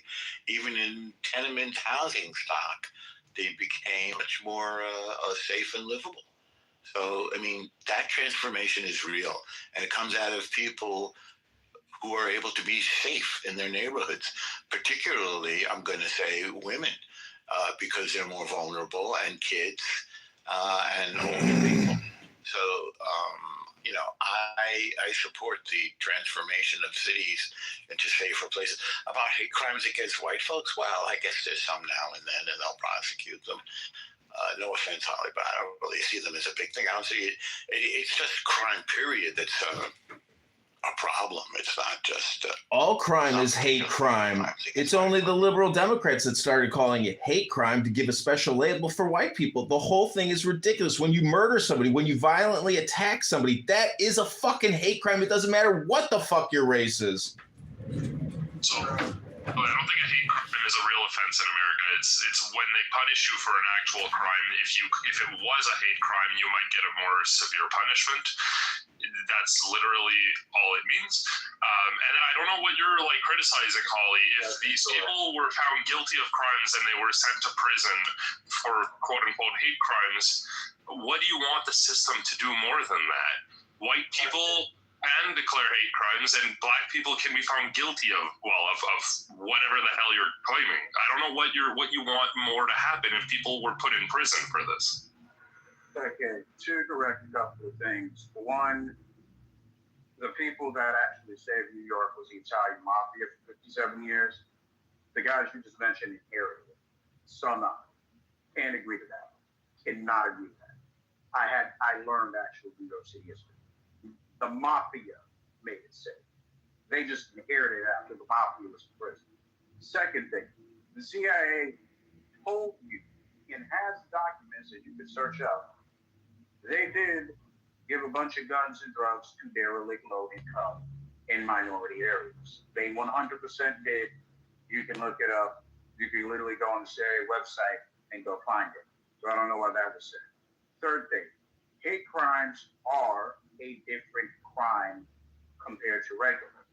It is against a protected or marginalized people in America that have one or another status. Let's say someone came from a war-torn area for some goddamn reason in the world. You attack that person, that is a hate crime because that is a refugee in America. That is a hate crime. So I don't know where you're getting it's the same offense when clearly, according to the actual law, it is not the same. There are states that have hate crime laws, and there are other states that use hate crime as an enhancement, which I think is what Jarl was getting at.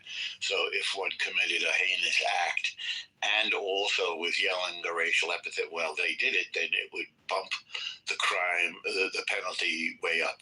And I challenge you, you will not find one single case of somebody from government bringing guns or drugs into any community in America. It's a complete urban myth.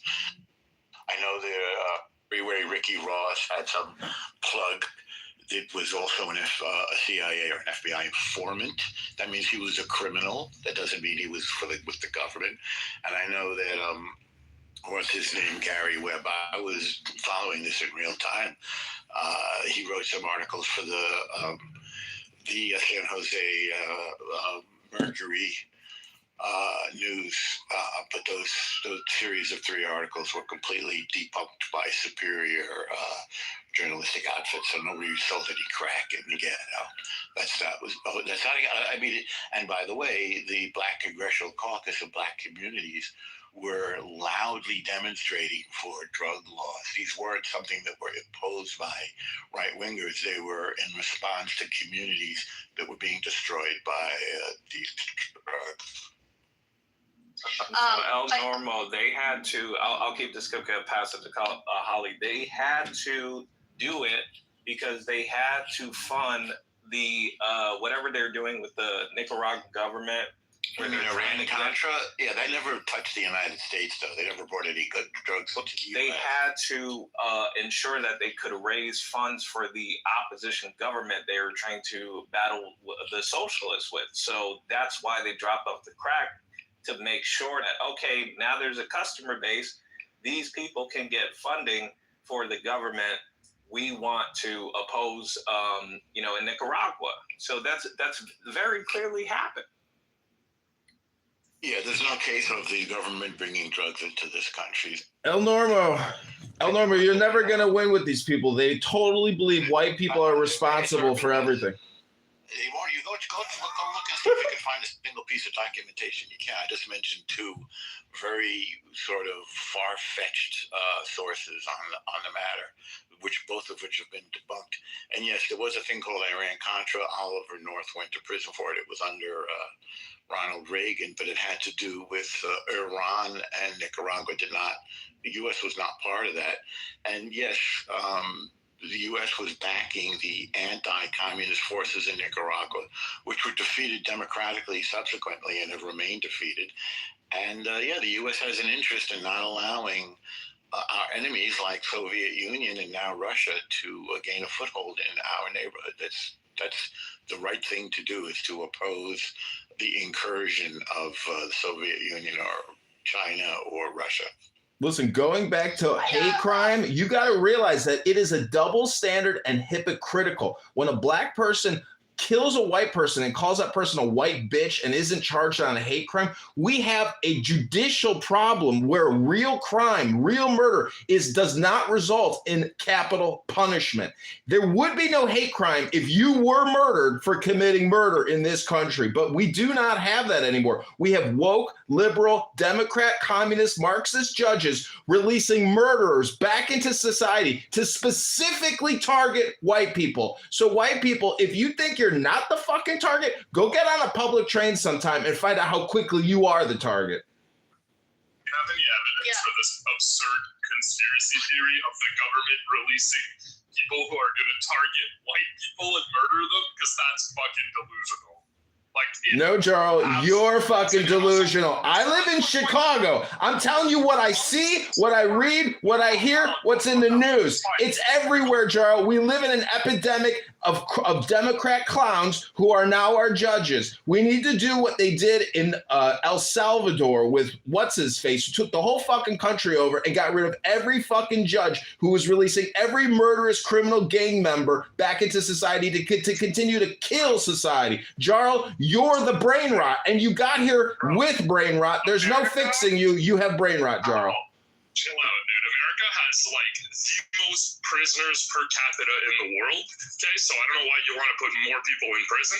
That's the first thing. The second. No, we're not putting them in prison. We're sending them to the afterlife, Jarl. We're sending them straight to heaven. There's no more release. There's no more capture. You're going straight to heaven, Jarl. And the other thing I was going to mention is if you listen to Holly's story, right, people were charged with hate crimes against white people. People are constantly being charged with hate crimes against white people. So you're just making shit up, right? You can be charged with hate crimes against white people, and it does happen. In fact, I shared a statistic that shows that 10.3% of hate crimes in America are against white people. So what do you guys want the society to, like, what do you guys want the... We want to stop spreading the conspiracy theory that white replacement isn't real, Jarl. Listen, Jarl, you cannot lead anything. You're a moosehead. It's not real. You're delusional if you believe in white replacement. Jarl, you're delusional if you come on this app 80 hours a week and talk about white replacement theory. Why are all your leaders white old men, you idiot? Why are your leaders... Because Bernie Sanders is a fucking liar. The fucking Bernie Sanders has gotten $30 million in big pharma money. Bernie Sanders has gotten hundreds of millions of dollars from every major industry in the whole fucking planet. And that's why Bernie Sanders gave it to Hillary Clinton, because he's a fucking liar. And he's a fucking schmuck. And so are you, Jarl. Your current leader, first of all, banned wokeness, right? Banned like fucking slave history in museums, is constantly banning this shit. You live in a society that believes what you believe, that believes white replacement theory is destroying Europe. So you're actually delusional for pretending like it's the other way around. You motherfuckers control this society. If there's any of you motherfucker, you're delusional, Jarl. You're talking to a fucking random person on a social audio chat app. You're projecting. You're delusional. Can I please come in? Okay. Jarl, again, just listen with your ears. I said the kids in Manhattan who were what looks to be Hispanic from the video, they were charged with a hate crime. Black kid. That happened very quick. Oh, I hope I don't lose y'all. The white boy that was just stabbed here, I have seen nothing, no mention of hate crime in anything thus far. You're right. They could come out with a hate crime, but so far they haven't. My point is, it seems to me they're very quick to jump on the hate crime with many other groups, but not white people. Look at the girl on the train or the bus in Charlotte. And the white girl in Chicago who just got lit on fire by a black guy who was released 30 times. Okay, it took the not the AG, or yeah, our federal AG, right? Am I saying yeah? That's what she is. It took her claiming this is a hate crime, federal hate crime. I don't believe the local authorities were saying that yet. Okay, I'm just saying, Jarl. You can have this bias, whatever you can think of me. I'm saying it is dangerous when you are not treating various groups equally, because what if, Jarl, I'm not talking about white replacement theory, what if we actually do have a serious issue with Black Americans who are harming white people who they don't know, purely because they're white? What if there's a trend that's occurring? Maybe there's not. Maybe there's. What if? What Don't if? treat the group the same. How will I ever fucking know, Jarl? It's called reading the news, Holly. It's called not talking all the time. It's called looking at the information on the internet. It's everywhere. Have you heard of X platform? If you and your wife and your children lived in a country where you believed that you were not getting the full story, and you didn't know that whether you were, whether your lives were being threatened or not, don't you think that that's concerning? If your wife was the one who has 50% of her body burned right now in a Savannah hospital by a random Black individual. Now, who knows if it was race related or not? I don't know. But don't you think if that was your wife, you might be a little disturbed that the media is not saying what the photo shows? I'm just come on, work with me here, Jarl. Jarl can't work with you. He'll never get married because no woman can ever respect a man who's willing to die at the hands of a murderer. Knowledge you don't have like actual numbers, and it's just an impression, and you're allowed to feel that way. And certainly you're allowed to be concerned. I just don't think it's happening. I don't think it's real. Yeah. Jarl, that's because you're delusional and you don't live in reality. You live in a Canadian snow bubble.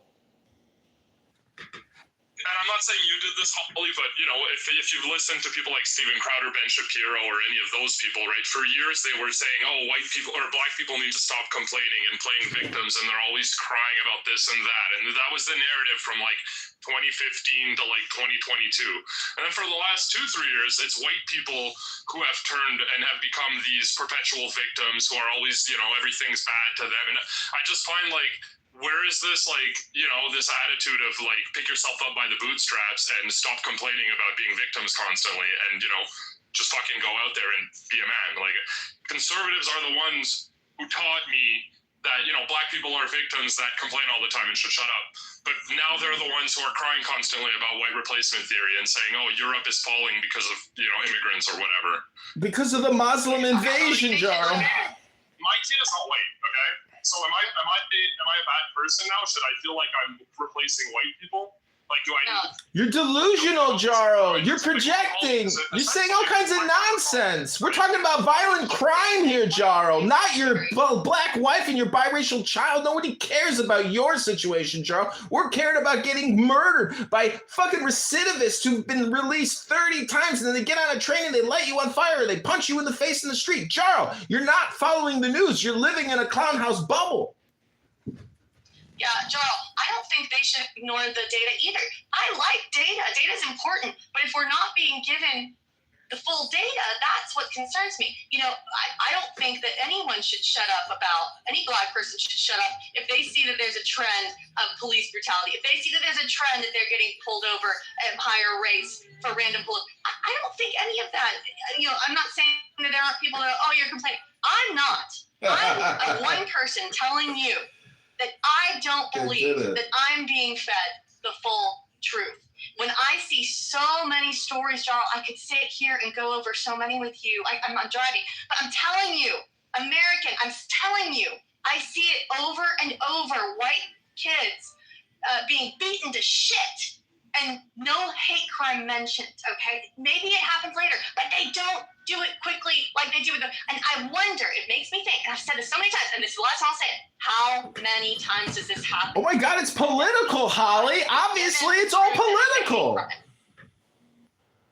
It's all political. What you're saying happening, Holly, it like with the way things are going now, we're gonna have a correction in a year or two, right? So right now, everything is a hate crime against white people, and they're constantly being persecuted. If you look, a correction? What is this? The hate crime stock market, Jarl? No, this isn't the stock market, Jarl. There's gonna be no correction, you schmuck. This is called a mind virus, and losers like you are infected with the mind virus. Okay, all I was saying is in a few years you're gonna have white people feeling bad because they were overstating this shit. And like my point is like, can we stop focusing on one? White people are gonna feel bad because they're focusing on their safety and security? Holy shit, it's so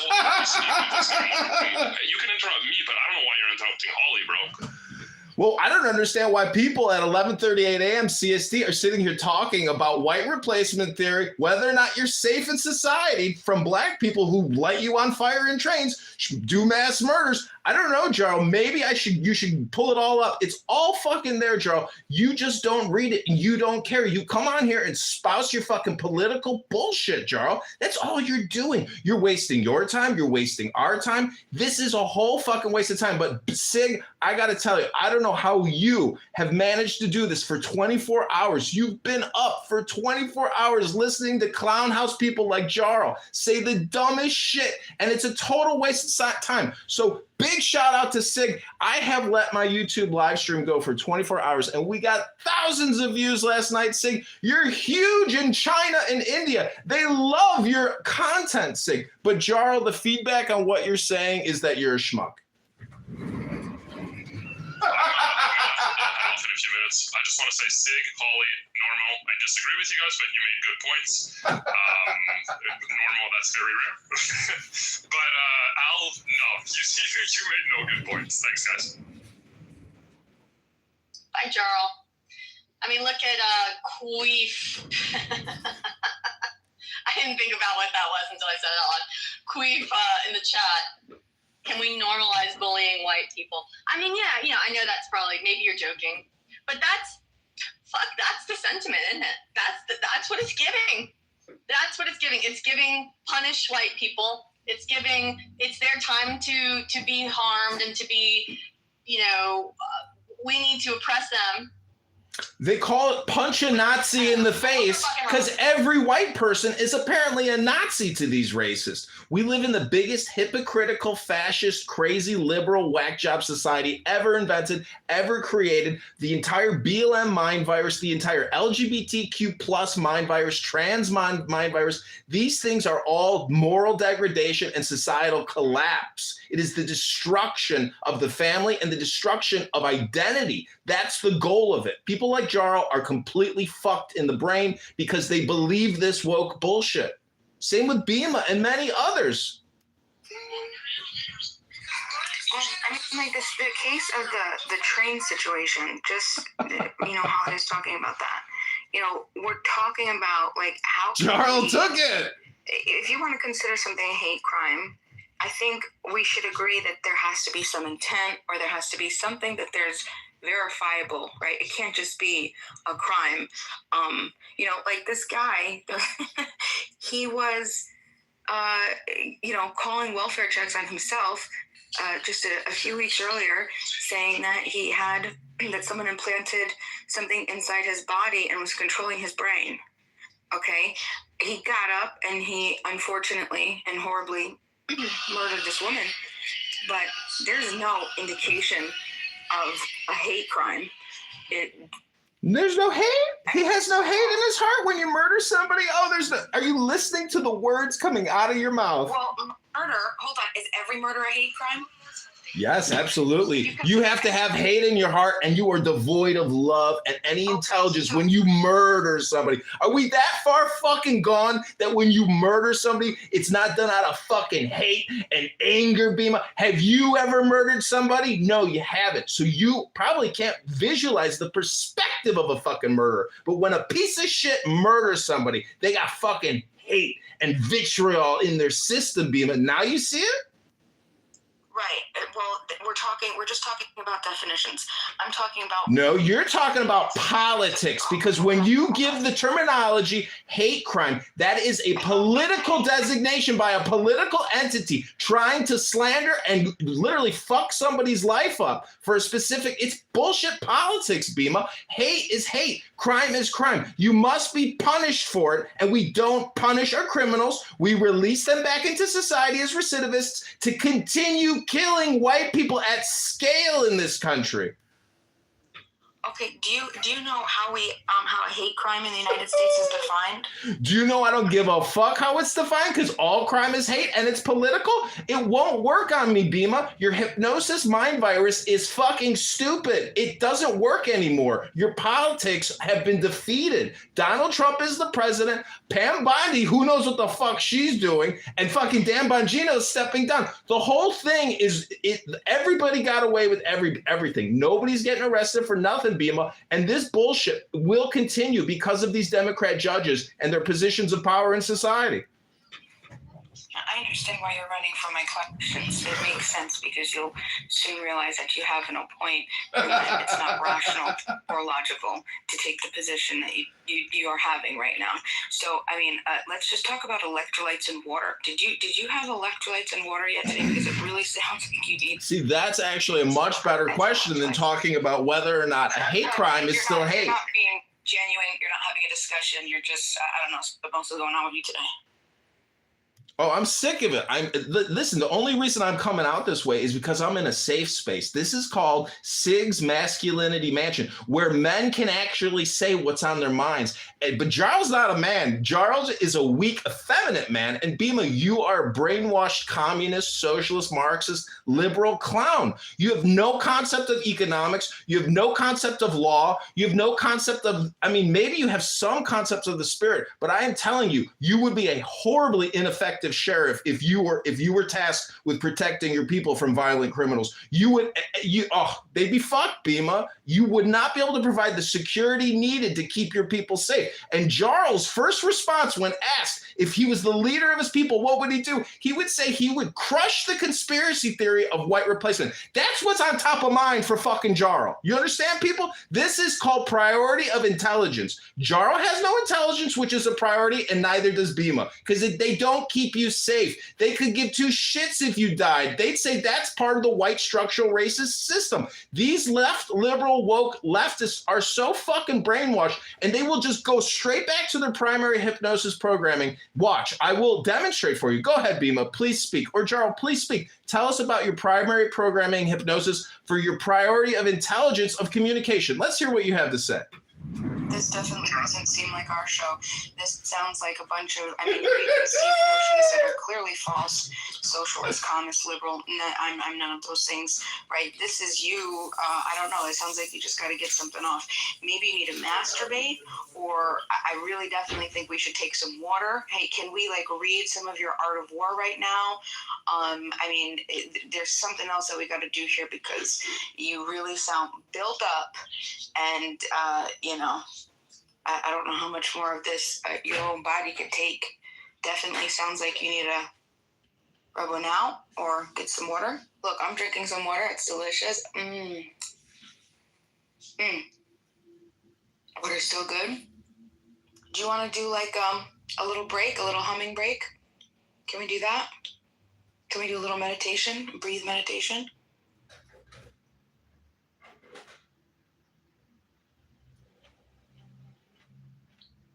I think you shook her up a little bit. I think her brain is resetting, rebooting.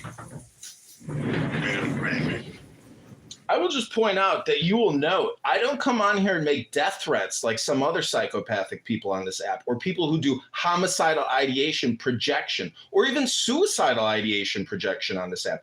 I am telling you what is actually happening in society. I am telling you that at scale in major liberal woke protectorate cities like Seattle, Los Angeles, New York City, Chicago, other places around this country, these sanctuary cities where we have millions of illegal alien, destitute, homeless people sucking up taxpayer resources, murdering our people. We are a completely woke and cucked society. We need to look at, El Salvador is technically a CIA experiment, a sandbox, where Bukele has taken over the whole country, dethroned every liberal left wokeist judge protecting the criminal gangs that ran that country. And now they have a super prison facilities full of prisoners with tattoos all over their faces, nut to butt, by the tens of thousands. It's time that, and we are doing that in this country. We are, Trump and the Border Patrol and Department of Homeland Security, ICE, they are forming a mass. And over the next couple of years, the media is going to be fixated on this, and it will never stop because the American people are finally pushing back against the invasion. And these left, liberal, woke Democrat mayors and governors who have allowed these invaders to come into your cities to murder you, to suck your money out of your property taxes and everywhere else they can tax you. The American people are fighting back, and people like Jarl and Bima who want to waste your effing time, it's just a waste of your effing time to listen to this political dribble. Go read a fucking book. I mean, I'm encouraging myself to get the fuck off the app, to go to the gym and read a book. Fatties, I am complete. So long to not make any actual points, but just to very briefly debunk everything you just rambled on about. Out of the 10 states that bring in the most revenue per capita, I believe 8 or 9 of them are blue states. Out of the 10 states that receive the most federal funding, I believe 8 or 9 of them are red states. If we look at crimes per capita, it's a very similar picture. The very big majority of crimes are committed in red states. So really, the blue states the blue states are the ones are subsidizing the red states' existence, and the red states are like a huge crutch on blue states. Al, I can share the actual statistics if you'd like to see them. So your whole argument about, I don't know, blue states trying to tax you or whatever, no, it's, well, sure, but red states rely and need that tax money. They're the ones who receive it from the blue states. So really, you should be thanking the blue states.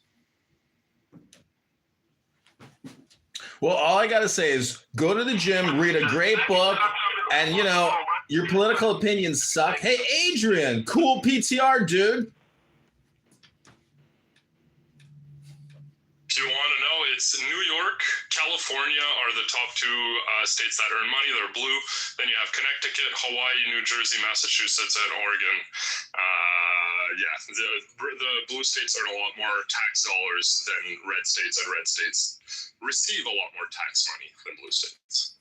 You can look it up yourself, Al. Cool. Did you know that clouds are white, and past the white clouds, it's blue, and then you get to outer space, and there's the sun, and there's Venus, and there's Mercury, and past us, there's Mars. I don't know. Do you ever think about astrology, Jarl? Do you ever think about making sense, Kitover? Yeah, what are you talking about? Oh, I was just kind of doing what you just did there. Just randomly talk about fucking whatever. Red states and blue states, and we're very specifically talking about, taxes and how blue states want to tax you. If you want to talk about taxes and the color of states, listen, Jarl, this is called the United States of America, Jarl. It's called the United States of America. No one gives a fuck about your red flag, blue flag game. It's called United. And this federal government is going to whack these fucking Democrat cities and turn them completely over, invade them, and mass deport the millions of illegal invaders welcomed in by NGOs, the Biden administration, and let them pour in by the millions. This is now a national civil fight against an invasion, Jarl. It's never going to stop. The head of Border Patrol is in Chicago right now with an M16A4 walking the streets. If anybody takes a shot at him, he will mow them down with an M16A4 on fucking full auto. This is a fight to the death, Jarl. Americans will not allow their nation to be invaded in the same way that Europe's been invaded. This is a fight, Jarl. And you can call it racist all you want, but if you don't have a fucking social security number and you're here illegally and you're violating our laws, the American judicial system and these patriots and warriors will fucking ice you and send you back home in a fucking body bag. And just a quick stats for you.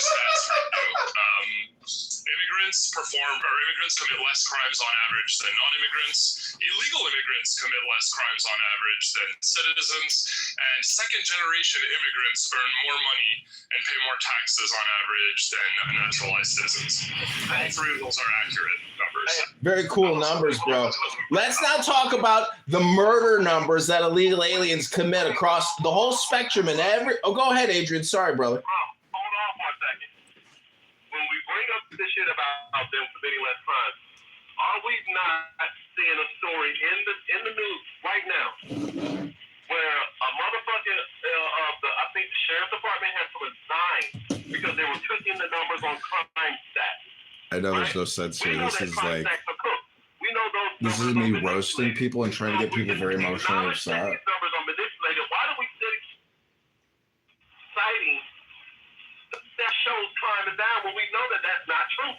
When we know for a fact those numbers are manipulated. You have to acknowledge the fact that, yes, I just read off these stats about illegal less crime, but I also have to goddamn admit these numbers could be manipulated. In Chicago, all Mayor Brandon Johnson does is promote his fake crime numbers. Crime is way up. And we're talking about horrific crime, mass shootings at scale every single weekend for fucking years. The Chicago should have deployed the National Guard 20 fucking years ago, but Pritzker never does it. No governor will ever do it in these crime-ridden areas. They'll never deploy more patrols, and they will never cut down on the gang violence. We live in a gang-ridden society, and it is the way it is. But the mental health and the homeless population that commits crimes on the trains is insane that we allow that to persist. The police are so lazy, and the governor or the mayor doesn't do it. They need to deploy undercover cops, remove the most violent homeless criminals, drug addicts that are out there committing these heinous, murderous acts, and specifically targeting white people. So again, American citizens.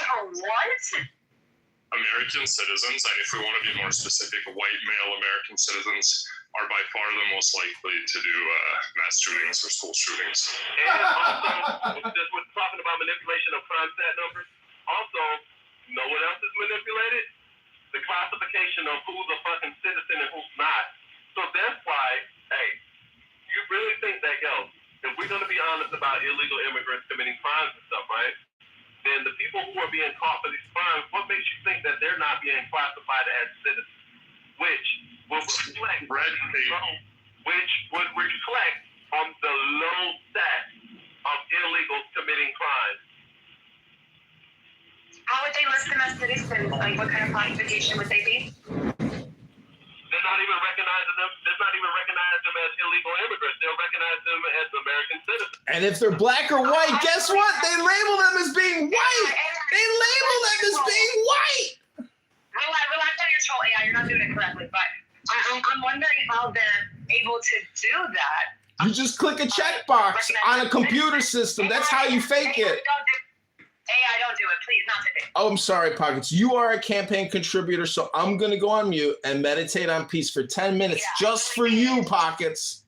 Yeah, I paid for you to. Thank you so much. So I'm wondering how they're able to be classified as citizens. Like, what kind of process is that? I don't understand how they're able to do that. It's simple. The same way how on paper Hispanics are considered white. It's not a complicated tactic to do. I mean, hell, Hispanics on paper will list themselves as white whenever they get going to the prison system. So yeah, but they're able to do that because they have an ID, right? You just wait, ma'am. It's all about what you put down on paper. It's not about what you pull out of your pocket or pull out of your wallet and say, hey, here's my ID. I'm a citizen. No. It's about whoever the fuck is doing the intake or whatever the fuck, doing the paperwork. You can manipulate whatever the fuck you want to manipulate on paper. And it does not have to necessarily reflect reality. So when they say, hey, this person here was arrested for this such crime, hey, we know that this person is an illegal. No, I'm drinking an espresso and smoking some good sativa. But problem is, I need to go to the gym, or I basically got to work this energy out of my system, and I got to sweat. It's been a couple days. I've been trapped, it's cold in Chicago, so I may be doing. This is actually intentional mania, but it's really not mania. It's actually more like performative art. And I get people really riled up with my obnoxious nasal tone. Man, we see an actor right now that a motherfucking official, a city official, a law enforcement official, is resigning because she got caught cooking the goddamn crime stat.